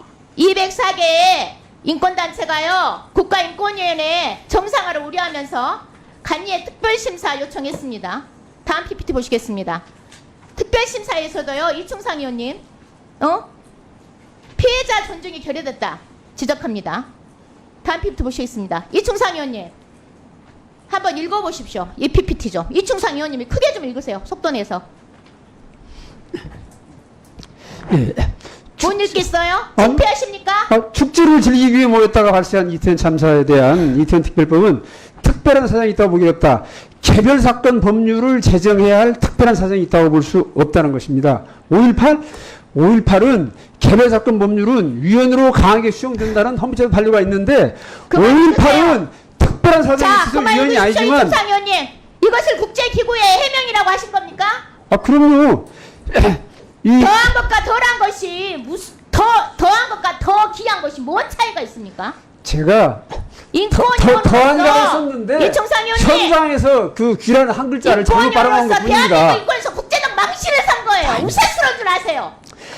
참사에 뭐 더 귀한 덜 귀한이 없다는 거 제가 잘 압니다. 한 글자 잘못 발음한 것 뿐입니다. 그만하시고요. 그리고 자꾸 시간 멈춰주세요. 자꾸 저요 몰주의라고 말씀하시는데 저 몰주의라고 발언 안 했습니다. 놀주의라고 집합 목적을 말한 것입니다. 서미아 의원님, 네. 예, 질의 참고인. 계속해 주세요. 네. 참고인 이 해명 어떻게 생각하시는지 말씀을 해주십시오. 네, 지금 국가인권위원회 상임위원이신 이충상 의원은 국민들과 유가족들을 상대로 말장난하는 건지 묻고 싶습니다. 어떠한 변명을 해도 이충상 의원이 2차 가해와 막말을 퍼부은 사실은 변하지 않습니다. 인권위원회 탈을 쓰고 희생자와 유가족의 인권을 짓밟은 언행에 대해서는 지금이라도 인정하고 유가족과 국민 앞에 사과하시길 바랍니다. PPT 보시겠습니다. 위원장님, 인권위는 재난 피해자 혐오편 예방 가이드라인 공고했어요. 인권위원회에서부터 상습적인 막말과 혐오 발언 재발하지 않도록 가이드라인 준수해야 되지 않겠습니까? 위원장님? 앞으로는 이런 오해라도 받지 않도록 노력하겠습니다. 자, 위원장님, 가이드라인 준수하실 겁니까? 안 할 겁니까? 예, 당연히- 아니오로 답하십시오. 당연히 간단한 질문 가이드라인은- 대답도 그렇게 못하세요. 준수하실 가이드라인은 겁니까? 안 할 겁니까? 당연히 저희가 지켜야 된다고 생각합니다. 자, 상임위원들 막말 전수조사 하시고요. 재발방지 대책 수립해가지고 의원실로 보고해 주시기 바랍니다. 그 부분은 지금 의견이 상치되고 있는 부분입니다. 참고인 마지막으로 하시고 싶은 말씀 있으시면 하시기 바랍니다. 네. 저와 같은 참사 피해자들은 사실 이렇게 사회를 향해서 목소리를 내는 게 쉽지가 않습니다.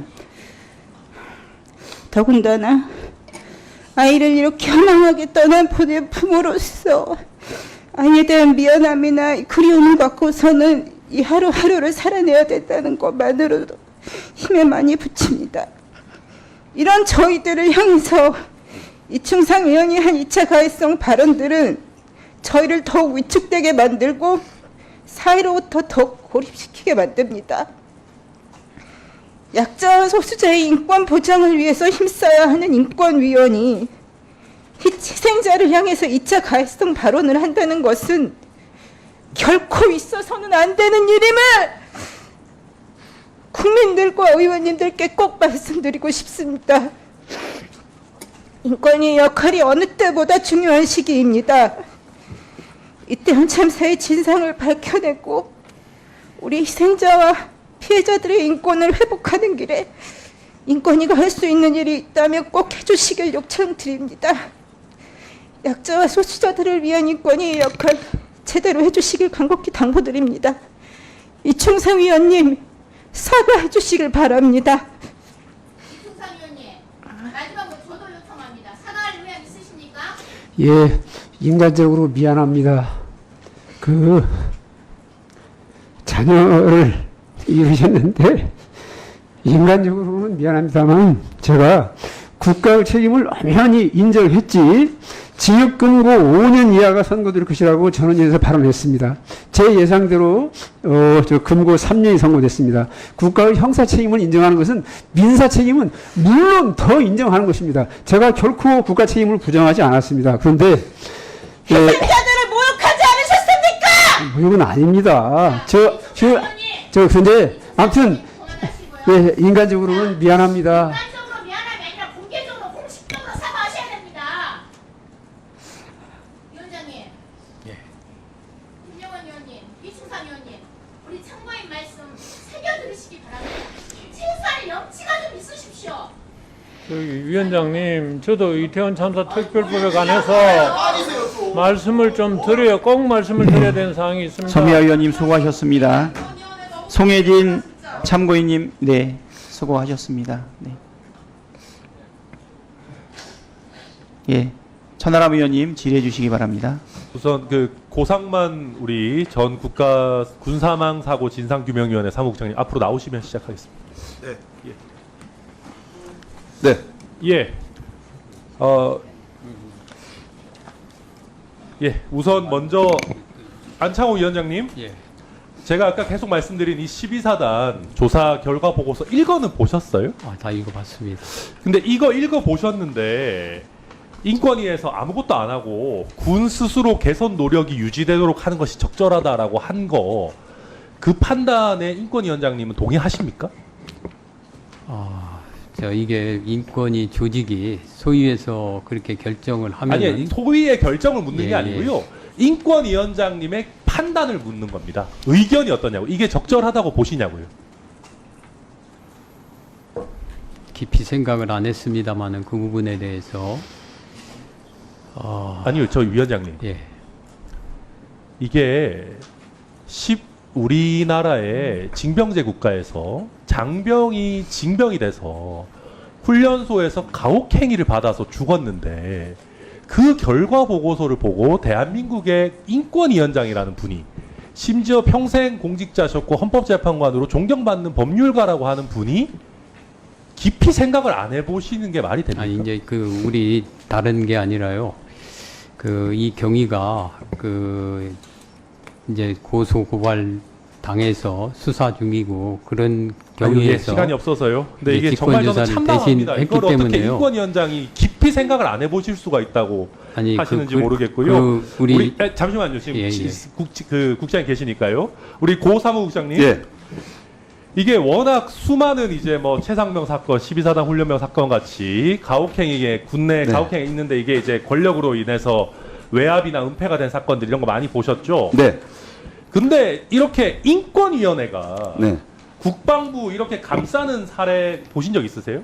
저는 처음 이번에 봤고요. 네. 가해기관인 국방부는 기본적으로 가해자잖아요. 가해자가 피해자를 조사하는 것 자체가 적정치 않습니다. 그러니까 그래서 만든 군인권 보호관이 네. 유가족들의 기대를 배신하고 있는 겁니다. 그렇죠. 아니 이게 지금 군인권 보호관이랍시고 있고 인권위원회라고 있는데 거기서 그냥 군 스스로 개선 노력이 유지되도록 하는 게 적절하다. 이게 말이 됩니까? 아니 군 스스로 개선하게 놔두면 지금 창군 이후 몇 년이 됐는데 이런 가혹행위가 지금 없어졌습니까? 그건 불가능하고요. 가해자가 어떻게 피해자를 조사해서 진상을 밝히고 또한 유가족들이 그걸 믿지 않기 때문에 군인권 보호관을 만들기 위해서 엄청나게 많은 유가족들이 싸워서 그 자리를 만들었더니 거기에 오신 분들이 그 유가족들을 짓밟고 있다고 저는 생각합니다. 그렇죠. 아니 그리고 지금 군 사망사고위원회가 이제 끝났지 않습니까? 활동기간 끝나가지고. 그래서 지금 군인권 보호관이랍시고 인권위에다가 만들어놨는데 이런 식이면 제가 봤을 때 군 사망사고위원회 다시 만들어야 되는 거 아니에요? 어떻게 생각하십니까? 사실 군사망사고위원회를 만들 때 처음에 그 군인권 보호관을 같이 만들어서 상충할까봐 처음에는 그 상설법으로 군 사망사고위원회를 만들자고 하는 게 원안이었는데 군인권 보호관을 그 당시 공약이었기 때문에 먼저 만들고 이거를 어떻게 운영하는지를 보고 판단해 보자라고 했거든요. 근데 지금 보시는 것과 같이 군인권 보호관이 유족과 국민의 기대를 완전히 무시하고 있고 박탈하고 있습니다. 오늘은 10월 31일인데요. 10월 31일 날 지금까지 군에서 사망했으나 유가족이 그 시신을 인수하지 않은 그 미인수 시신을 생각하는 추모제를 매년 10월 31일 날 하고 있습니다.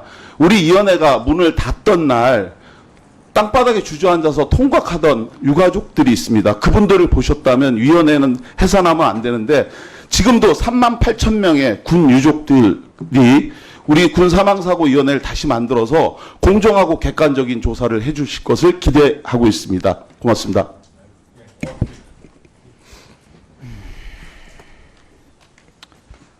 예, 천하람 의원님 수고하셨습니다. 고상만 증인도 수고하셨습니다. 두 분의 증인과 참고인에게 추가적으로 질문하실 위원님들 혹시 계십니까? 예, 계시지 않으면 예. 네, 예. 그 증인과 참고인께서는 예, 자리에서 일어나셔도 되시겠습니다.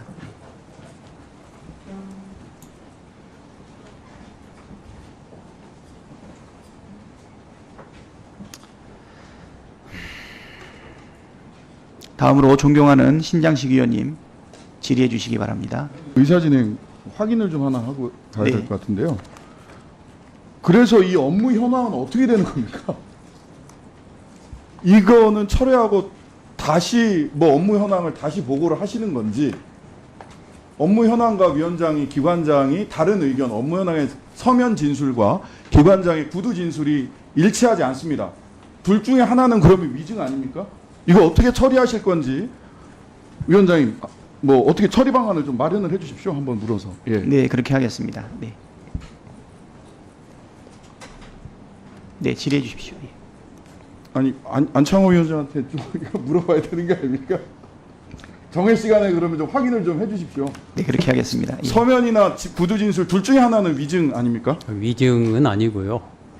그 부분에 대해서 뭐 위원회에서 그 어떻게 말씀해 주시면은 그에 따라서 저희가 조치를 하도록 하겠습니다. 아니 그게 아니라 이게 맞지 않으면 이거 철회하고 새로 보고하셔야 되잖아요. 뭐 새로 우리 보고를 위원회에서 하시든지. 결정하시는 대로 하면 그러면 서면 진술이 위증이 되는 거예요. 위증 그 다음에 이 서면이 맞다면 본인의 오늘 오전 진술이 위증이 되는 거고요. 그렇지 않습니까? 위증은 아닙니다. 그런 것들을 위증이라고 안 한 걸로 알고 있습니다. 아휴, 참 본인이 아직도 헌법재판관이죠. 자, 예. 자, 인권위원회는 파리 원칙이라는 것을 준수하고 있습니다. 국가인권기구 지위에 관한 원칙이죠. 맞죠? 예, 예. 여기에 보면 구성과 독립성 및 다원성의 보장해서 독립성 및 다원성 보장하도록 되어 있습니다. 그래서 위원회에는 대통령, 국회, 대법원에서 각각 4명, 3명을 지명 또는 추천하게 돼 있죠. 예. 위원회 다양성을 담보하기 위해서 침해구제 1위원회도 다양성을 담보해야 된다라고 생각을 합니다. 예.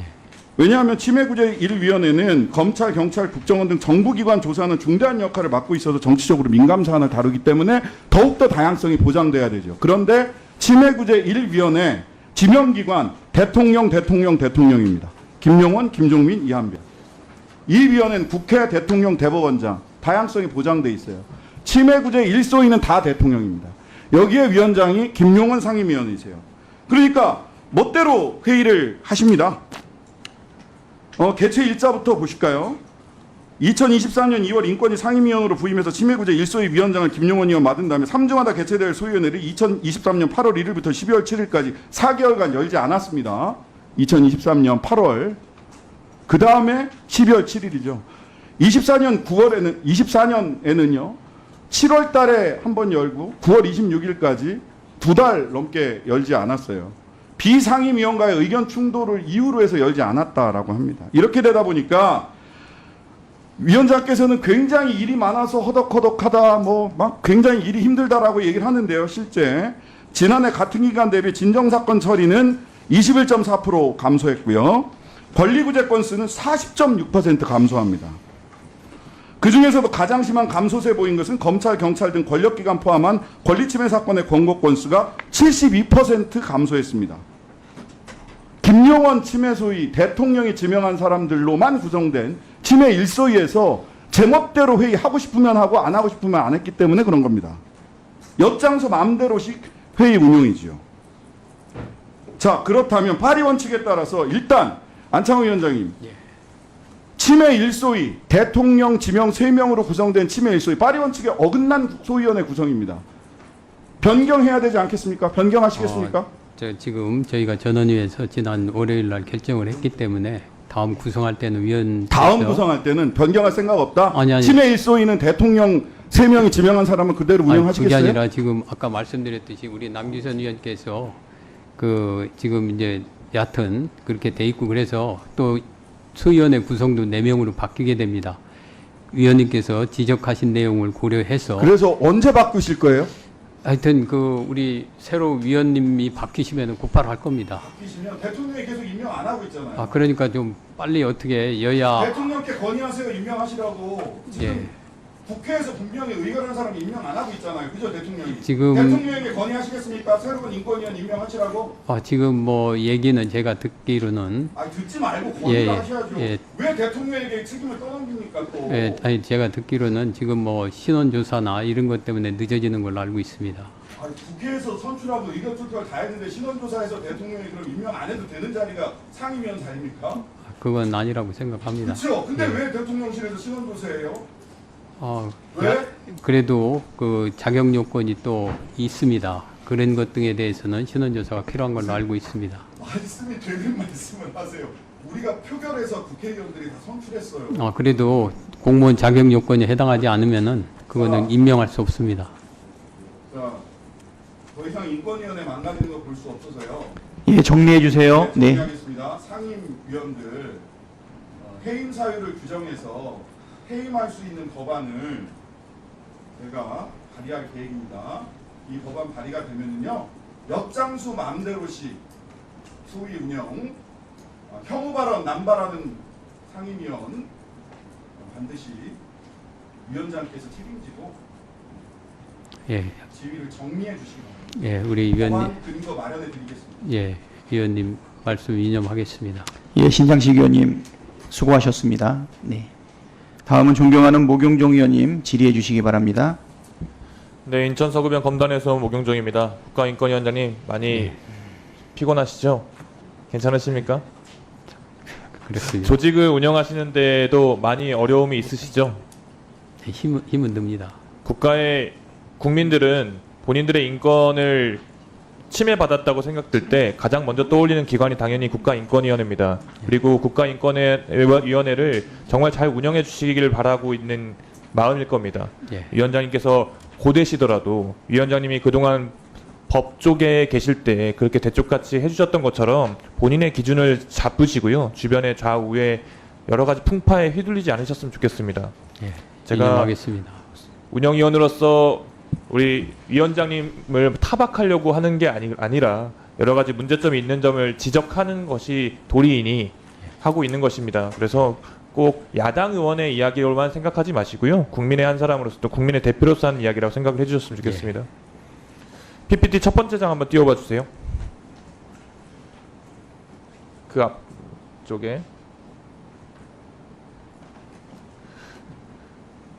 보면은 김용원 상임위원이 네 번째 보면은 버르장머리가 없다, 천박하다 이런 이야기 하셨는데 아까 양 옆에서 계속 하시는 말씀이 모욕적이다 그런 말씀을 하시는데요. 저런 언사를 모욕적이라고 하는 겁니다. 그 전에 한번 보시죠. 한 번 더요. 맨 마지막 줄만 보겠습니다. 명백히 위헌인 측면이 있다. 이태원 참사 특별법 관련 발언에서 이충상 상임위원이 한 이야기인데요. 제가 아까부터 드는 인상은 인권위원회에 계신 분들이 워낙 법조계에서 오래 생활하셨고 법에 해박하셔서 그런지 어느 순간 본인들께서 이게 헌법재판소처럼 위헌인지 아닌지를 먼저 판단하고 계신 것 같아요. 그리고 위원장님께서도 법리 이야기를 계속 하십니다. 물론 법리적으로 그렇게 해석할 수도 있겠죠. 원래 법이란 존경하는 이미자 의원이 말씀하신 것도 해석학 아니겠습니까? 그러나 인권위원회만큼은 법리를 따져서 어떤 방향으로 해석을 해주느냐가 중요하다 생각을 합니다. 법리를 통해서 그것이 기각이니 아니니 이걸 넘어서서요. 과연 인권위원회가 인권은 진정을 내신 그 국민들에 대해서 어떤 자세를 가지고 결론을 내려줄 것인지 또는 어떤 과정을 거쳐줄 것인지가 중요하지 않겠습니까? 동의하시죠? 예, 위원님 말씀 이념하겠습니다. 넘겨보시죠. 예전에 현병철 위원장이란 분이 전 위원장이셨어요. 그때의 상황을 보는 것 같습니다. 그때도 정말 인권위원회 자체가 마비되었던 시절이 있습니다. 앞서 다른 의원님들께서 이전에 송조한 위원장 시절을 이야기하시는 것 같은데요. 어느 순간부터 인권위원회가 이렇게 꽉 막혀 있고 정말 문제 있는 조직으로 인식이 됩니다. 그 가장 대표적인 거는 위원장과 또는 상임위원들의 말에서 비롯됩니다. 항상 주변에 계시는 상임위원과 특히 위원장님도 발언에 주의해 주시고요. 그리고 발언을 해야 할 때 강하게 목소리를 국민들을 위해서 내주시길 바랍니다. 그렇게 해주시겠죠? 예, 이념하겠습니다. 네, 이상입니다. 네, 수고하셨습니다. 다음으로 존경하는 권영진 의원님 질의해 주시기. 지금 자리에 안 계신가요? 그러면 제가 양문석 의원이랑 바꿨습니다. 네. 네. 다음에 윤건영 의원님 준비하셨습니까? 예. 다음은 존경하는 윤건영 의원님 질의해 주시겠습니다. 예, 구로울의 윤건영입니다. 우선 PPT 띄워주시고 이충상 위원께 한번 여쭤보겠습니다. 제가 오전에 위원장께 한 질의인데요. 인권위가 이충상, 김용원 공동위원장이다. 인권위에 이런 내부망에 게시글이 올라와 있습니다. 이충상 위원님, 이게 정상은 아니죠. 이런 글들이. 어떻습니까? 그 게시글 저는 본 적이 없고요. 예, 알겠습니다. 아마도 그 올렸다가 금방 삭제 문의한 것 같습니다. 예. 저는 전혀 본 적이 없습니다. 알겠습니다. 공공연하게 인권위 내에서 이충상 위원을 따르는 직원 화이트리스트가 있다라는 소문 혹시 들어보셨습니까? 대답을 하셔야죠, 이충상 위원님. 들어보셨습니까? 전혀 없습니다. 네, 좋습니다. 그러면 이충상 위원님 저기 다음 PPT 봐주시면요. 면접위원들이 자편향으로 위촉돼서 최종 합격자들이 이래저렇게 결정된 사실을 확인했다라고 한겨레 신문과 통화하신 내용은 있죠. PPT 내용 보시고 이야기하죠. 이런 내용이 있죠. 있습니다. 예, 그러면 면접위원 정보를 누구로부터 들으셨습니까? 이충상 의원님? 제가 이름 들은 게 아니라 그렇다. 아니요, 이충상 의원님 정확하게 정보를 제공받았습니다. 그러니까 정보를 누구로부터 제공받았습니까? 그거 말씀드리기는 곤란합니다. 지금 여기는 국정감사장입니다. 그리고 이충상 의원은 증인으로 출석하신 거예요. 그죠? 그러면 국정감사장에서 묻는 거에 답할 의무가 있는 겁니다. 곤란한 게 아닙니다. 예. 수사 중인 사항도 아니고 직무와 관련된 사항이고 국회에서 국정감사를 통해 밝혀야 될 내용인 겁니다. 이충상 의원께 다시 묻겠습니다. 면접위원 정보를 누구로부터 들었습니까?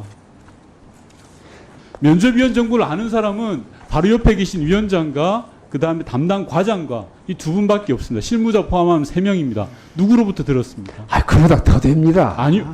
되는 건 제가 판단하는 문제고 그보다 더 됩니다. 더 됩니다. 웃지 말고 답변하십시오. 누구로부터 들었습니까? 인사혁신처도 관계를 하고요. 이충상 의원님 누구로부터 들었냐고 묻습니다. 한겨레 신문에 통화할 정도면 저렇게 자신 있게 이야기할 정도면 본인 말에 책임은 지셔야죠. 누구로부터 들었습니까? 이름을 들은 것도 아니고 면접위원 정보를 그래서 그런 것으로 생각한다는 이충상 의원님 다시 묻겠습니다. 누구로부터 들었습니까? 옆에 계신 위원장으로부터 들었습니까? 그거 정확하게 말씀하십시오. 제가 말씀 안 하시면 위원회에서 고발할 수도 있습니다. 면접위원 이름을 들은 것도 아니고 면접위원이 그래서 이런 것 같다 하는 그런 얘기를 들은 것뿐입니다. 다시 묻겠습니다. 누구로부터 들었습니까? 위원장으로부터 들었습니까? 과장으로부터 들었습니까? 답변하십시오. 그 정보를 구두인데요. 그 말해줄 수 있는 사람은 여러 사람이 있습니다. 그런 사람이 아니라 두 사람 중에 한 명입니다. 아닙니다. 우리 인권위에도 여러 사람이 그걸 알고 있고 인사혁신처도 관여를 합니다. 그럼 인사혁신처로부터 들었습니까? 아니잖아요. 왜 이렇게 변명을 하세요? 그 범위가 상당히 높습니다. 네. 지금 질의는 마무리하시고, 네, 의사진행 발언으로. 네, 질의 마무리 안 해도 될 것 같습니다. 네. 의사진행 발언 바로 넘어가면요. 지금 이충상 의원은 국회 증인으로 참석한 거고 발언을 안 하겠다라는 것은 심각한 문제라고 생각합니다. 언론과 인터뷰를 하고 국회의원의 질문에 대해서 답변을 안 하는 것은 국정감사가 갖는 것들을 무시하는 행태라고 생각을 합니다. 그리고 이충상 의원이 알아서는 안 되는 정보를 지금 알고 있는 겁니다. 그리고 불법을 저지른 겁니다. 인권위원회가. 따라서 저는 위원장께 이번 국정감사가 끝나는 즉시 이충상 의원을 법적 조치, 고발 조치를 해줄 것을 건의드립니다. 이상입니다. 예, 위원장님 네. 의견을 들은 것입니다. 면접위원 이충상 의원이 알아서는 안 되는 정보예요. 면접위원 명단을 들은 게 아니라 면접위원이 그렇기 때문에 그렇게 된 것이라는 의견을 들은 것입니다. 제가 답변을 해드리겠습니다. 저도 구체적으로는 생각이 잘 나지는 않습니다만은 그 당시에 이 소위 말해서 우리 전문직 납급 직원에 대해서 물론 경위가 하지만은 그 소위 말하는 그 세월호 참사에 관련됐던 분 또 민주당의 보좌관으로 있던 분이 납급 직원으로 채용이 됐습니다. 그런 과정에서 이충상 의원이 왜 그러냐면은 그분들에 대한 그분들이 이제 와서 우리 상임위원분들을 보좌를 해야 됩니다. 그런데 상임위원분들을 보좌를 해야 되는데 그 상임위원분들이 이제 그렇게 되다 보니까 그리고 참 그 전에 요거는 미리 말씀을 드리고 있습니다. 원칙적으로 상임위원실에 직원 배치할 때에는 상임위원들의 의견을 듣도록 돼 있습니다. 그런데 그런 경위가 전혀 없었습니다. 그 납급 채용하는 과정에서. 그러면서 그 채용 직원들의 경력을 확인하는 과정에서 아마 우리 이충상 의원께서 아까 말씀드렸듯이 그런 그 세월호 그 조사하던 분들 또 민주당에 부장했던 분들 아니 그런 차원의 얘기를 들어보시죠. 여기 이제 이충상 의원님이 지금 대통령 아니죠? 국민님 자, 마무리해 주시고요. 예, 저희 이충상 우리 상임위원은 예, 우리 운영위원회 질문에 대해서 지금 고의로 답변을 좀 하지 않고 있습니다. 이 부분에 대해서 뭐 고발 검토를 요청을 했으니까 이 부분에 대해서는 우리 간사님들께서 상의해 주시고 운영위원들 간에 혹시 국회 무시에 해당이 되는지 아니면 증감법에 따른 저촉사항에 해당이 되는지 면밀하게 검토해서 위원장한테 보고해 주시기 바랍니다. 네, 위원장님, 저 양당 간사님, 제가 사실을 들은 게 아니라 그 명단을 들은 게 아니라 의견을 들은 것입니다. 면접위원이 뭐 그렇기 때문에 그렇게 된 것 같다는 의견을 들은 것입니다. 이게 민주당 출신이 자편향이고 세월호 출신이 자편향이고 그런 이야기를 듣는 게 맞는 겁니까? 자표장은 아니지만 진보적인 분입니다. 저기 국회 사무처가 의원님의 비서관을 일괄 채용해서 배정하면서 국민의힘 비서관을 최근까지 한 분을 민주당 의원님께 받으시라고 하면 받으시겠습니까? 용기 의원님, 네, 질의해 주시기 바랍니다. 네, 화성정 전용기입니다. 남규선 위원장님, 제가 이거 받았습니다. 직장 내 괴롭힘 감사 조사. 이거 할 때 일방적으로 이야기 들으신 거 아니죠? 서면으로 답변을 제출하셨습니다. 그래서 양쪽에서 다 입장을 들으신 거죠? 피조사자의 답변서를 받았습니다. 피조사자는 옆에 계신 이충상 의원이 맞습니까? 네. 네. 이충상 의원님 잘못한 거 없으시죠? 예. 예. 그러면 여기에 일방적인 주장을 한 거고 이 피해자 4명이라고 하시는 분들은 다 말도 안 되는 주장으로 매도하려고 한 거라고 보십니까? 그렇게 보냐고 이상한 거 얘기 안 해도 됩니다. 그분들이 잘못해서 저는 그 잘못을 지적한 것 뿐인데 그분들하고 참고인이라고 하는 분들이 그 사실을 왜곡하고 해서 저를 비방한 것입니다. 분명히 감사를 할 땐 양쪽 얘기를 다 들었을 텐데 좀 전에 이충상 의원님께서는 다른 사람들, 이 피해자 4명이라 하는 사람들 중에 한 명을 보고 범죄자로 매도하고 다 틀린 말이라고 하고 그거 보고 사실 남 탓의 대가다. 그게 경험 오류 불감증이다. 다 틀린 말이라고 안 했고요. 다 맞다라고 하면 그게 저는 허용 작성 그거 하나만 했습니다. 알겠습니다. 그건 분명합니다. 어쨌든 내 말은 다 맞다라고 믿는 게 사실 다는 아니다는 말씀 하나만 드리고요. 제가 뭐 피해자들이 이거 오픈하는 거 원하지 않는 데서 간단하게 말씀드리겠습니다. 뭐 사적으로 심부름도 시켰고 부당 요구와 지시도 있었고 심지어는 위원장님 보통 승진심사위원장이 상임위원장이 될 수도 있죠. 3분 중에 한 분이 될 수 있죠. 근데 한 분이 그런 말씀하셨어요. 반드시 승진을 막겠다. 대통령실과 직접 소통하고 있으며 5급 이상의 인사권이 대통령에게 있는 만큼 내가 안 된다고 생각하는 사람은 반드시 승진을 막겠다. 이게 내용이 들어가 있어요. 이게 갑질이 아닌 뭡니까? 위원장님 모르시니까 제가 답변하겠습니다. 저는 그 경위를 구체적으로 모르니까 경위 모르세요? 본인이 어쨌든 참석했으니까요. 한번 본인한테 물어봐 주시죠. 승진심사위원장은 항상 남규선 의원님이 발표를 다녔지 저는 한 번도 한 적이 없고 될 가능성도 전혀 없었습니다. 그러니까 다 맞잖아요. 저는 위원장님 다 맞다고 생각합니다. 됐죠? 자, 외부 전문가의 자문 의견 검토받고 피감자의 언행은 매우 부적절했다. 징계위원회 징계 요구할 사안이나 정무직이라 안 된다. 이게 감사 내용입니다. 그리고 지금 피해자들을 보고 있는데 얼마나 업장이 무너지겠어요. 자기 보고 범죄자라고 얘기하는데. 이거 제2차 가야 3차 가야 4차 가야 5차 가야 됩니다. 범죄라고 얘기하는 거 이거 가만히 두면 됩니까? 저는 이충상 의원은 자격이 없다라는 말씀을 드리고 위원장님께 하나만 또 질문 드리겠습니다. 뭐 나중에 하실 말 있으면 이충상 의원님 기회 드리겠습니다. 후보자라서 답변을 못 하셨던 부분 한 가지 다 짚고 넘어가겠습니다.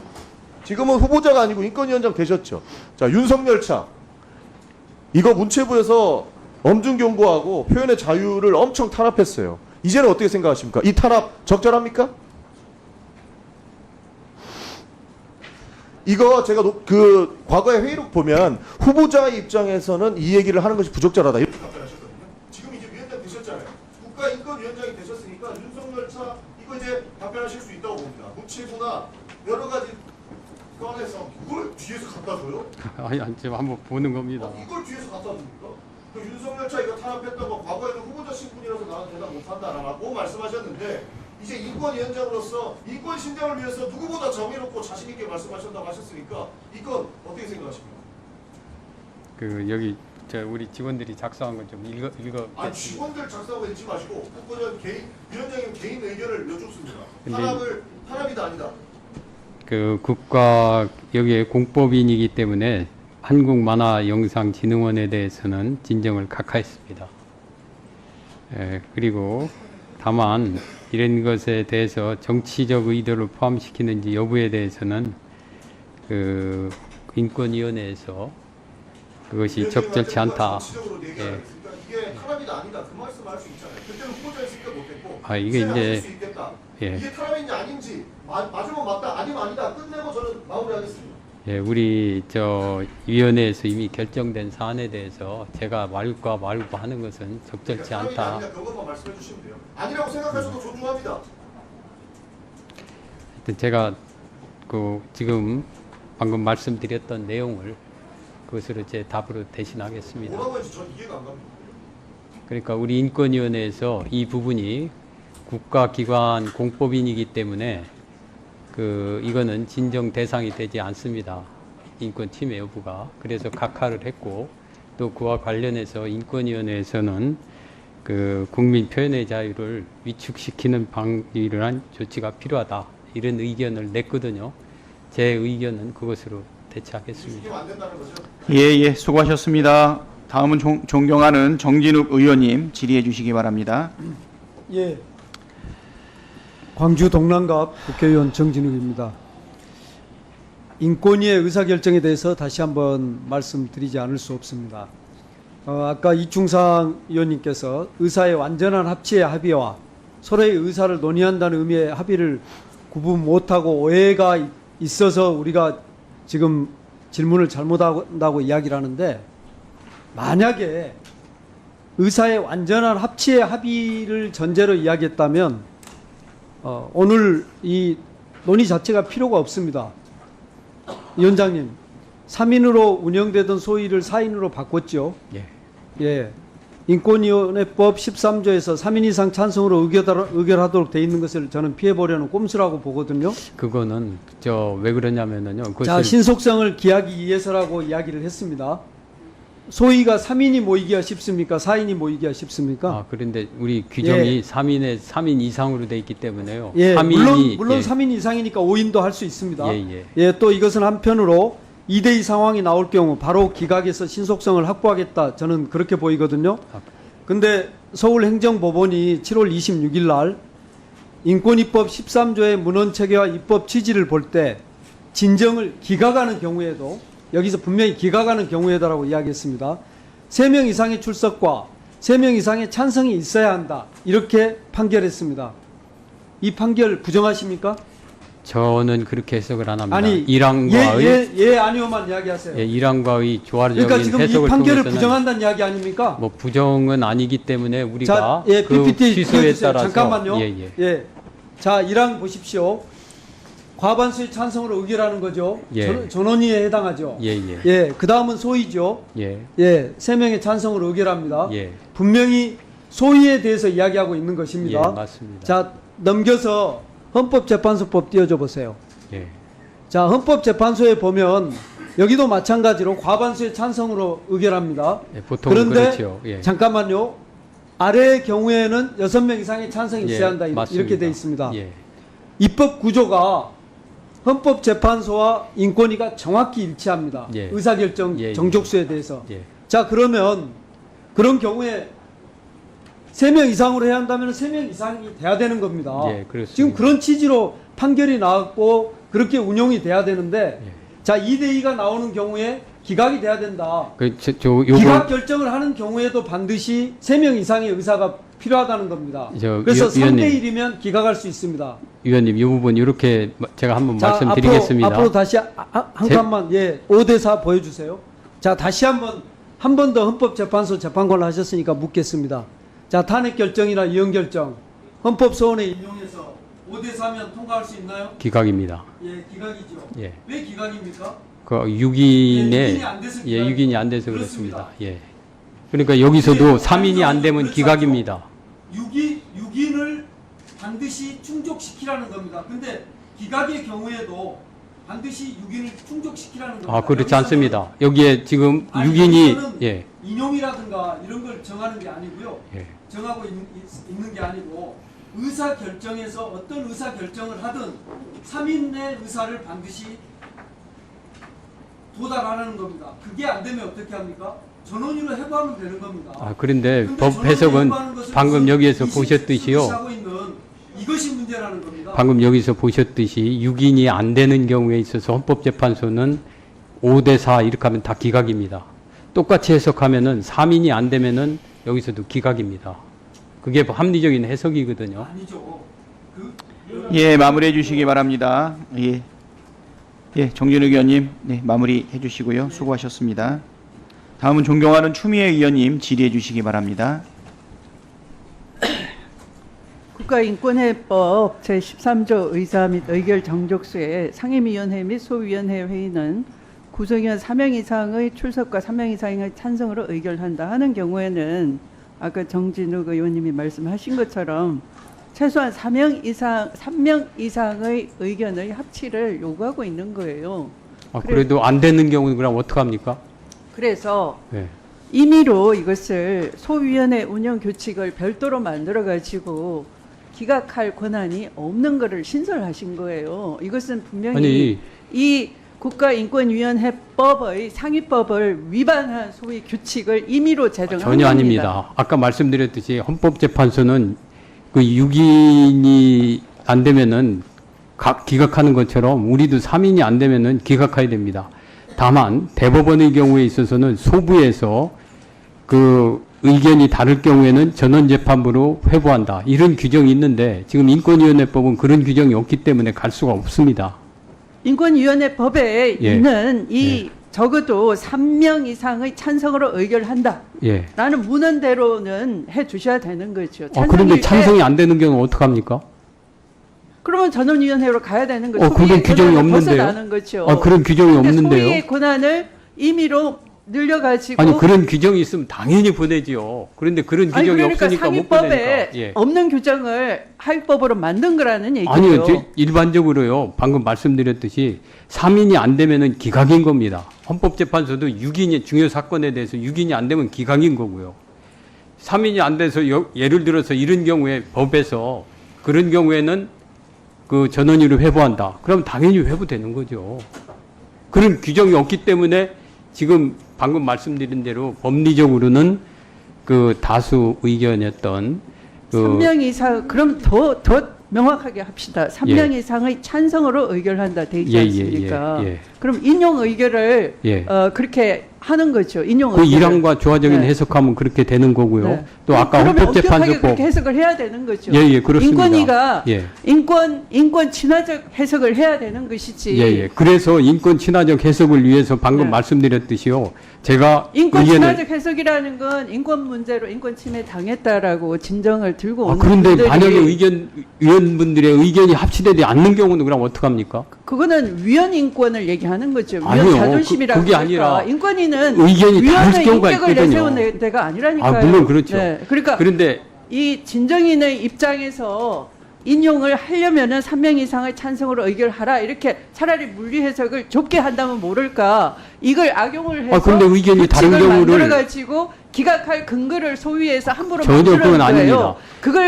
아닙니다. 그 문제점을 알기 때문에 22년 동안 한 명이라도 의견 합치가 안 되는 전원이 회부를 해왔던 거예요. 바로 그 관례가 위원장님이 오시고 난 후에 규정이 없다는 걸 빌미로 제가 소위에서 함부로 각하 기각을 할 수 있는 권한을 만들어 놓은 겁니다. 전혀 안 그렇습니다. 이거는 합리적인 해석이고요. 하고 있는 거예요. 아니 그러기 때문에 그거는 아까 그 2항에 그 되자마자 인권위원이 소위에서 그냥 바로 기각 각하 하는 것이 지금 이미 습관이 되지 않습니까? 이게 무슨 일입니까? 인권위. 그거는 그러기 때문에 저 3항을 만드는 겁니다. 이제 우리가 위원을 4명으로 하기로 했거든요. 2대2가 이게 또 문제가 될 수 있습니다. 그래서 안을 낸 겁니다. 그런 경우에는 소위원회는 그 전원위 회부를 위해서 노력해야 한다. 그런 규정을 그래서 일부러 해놓은 겁니다. 그런 우려를 방지하기 위해서요.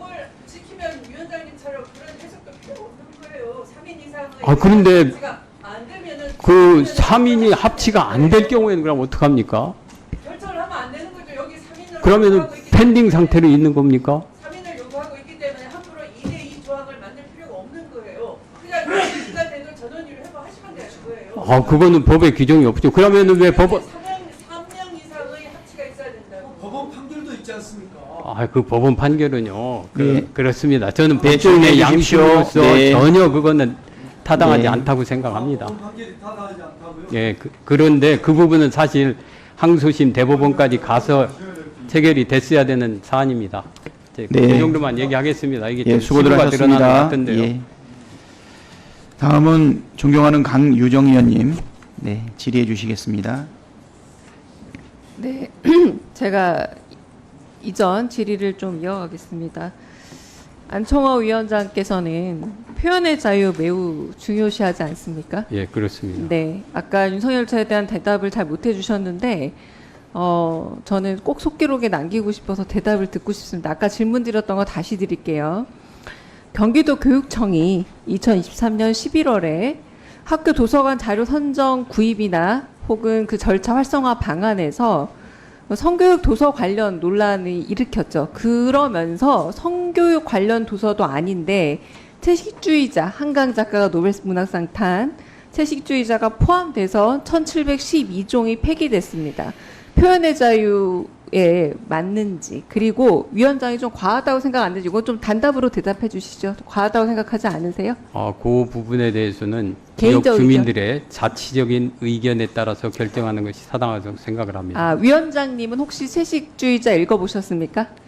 전부라는 읽어보지 못했지만 문제되는 주장하는 얘기를 언론을 통해서 봤습니다. 아, 들었을 때 그러면 과하다고 생각하지 않으십니까? 그런 부분은 청소년 교육의 경우에 따라서는 문제 소지가 위해하다고 될 수도 생각하십니까? 있다. 될 수 있다. 아, 뭐 네. 제가 하는 건 아니고요. 그거는 지역 주민들이 자기 자식들의 제가 질의 교육이나 시간이 이런 것을 짧아서요. 고려해서 네, 결정하는 같은 것이 의미의 가장 대답을 좀 합리적인 넘어가겠습니다. 결정이다 생각하고 있습니다. 자, 그래서 경기도 교육청이 안내했던 교육부 문서를 제가 좀 봤더니 선정 목록에서 제외할 때에는 기준을 삼으라는 가이드가 있었어요. 간행물 윤리위원회에서 유해 간행물이나 청소년 유해 간행물 목록표를 보냈습니다. 자, 그런데 여기에 채식주의자는 포함이 안 돼 있어요. 안 돼 있어요. 그런데 자의적으로 이건 청소년 유해 도서라고 말했습니다. 이 부분에 대해서 오히려 2024년 6월에 학생과 학부모 교사가 이런 폐기 자체가 인권 침해다라고 진정을 제기한 건 알고 계시죠? 자, 위원장 의견은 어떠십니까? 지역 주민들의 읽어야 될, 읽고 예. 싶은 사람들의 인권을 침해한 부분에 대해서 진정이 들어온다면 어떻게 처리하실 예정인가요?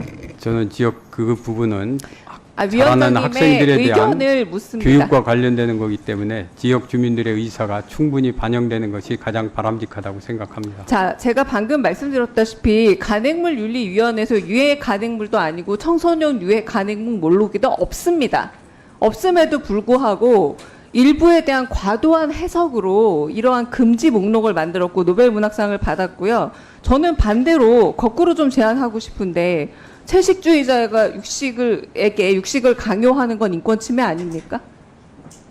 제가 그 채식주의자를 읽어보지 아니요, 그냥 못했는데요. 만약에 누군가 채식주의자라면 육식을 강요하는 건 인권 침해죠? 강요라는 개념이 들어가면은 인권 침해가 문제될 수 있다고 생각합니다.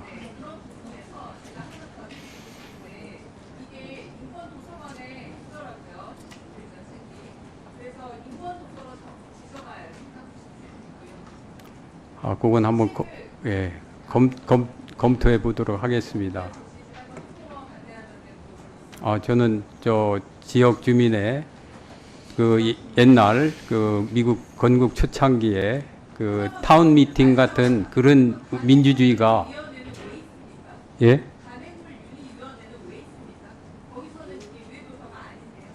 그건 아까 말씀드렸듯이 지역 주민들의 의사가 저는 굉장히 중요하다고 생각을 합니다.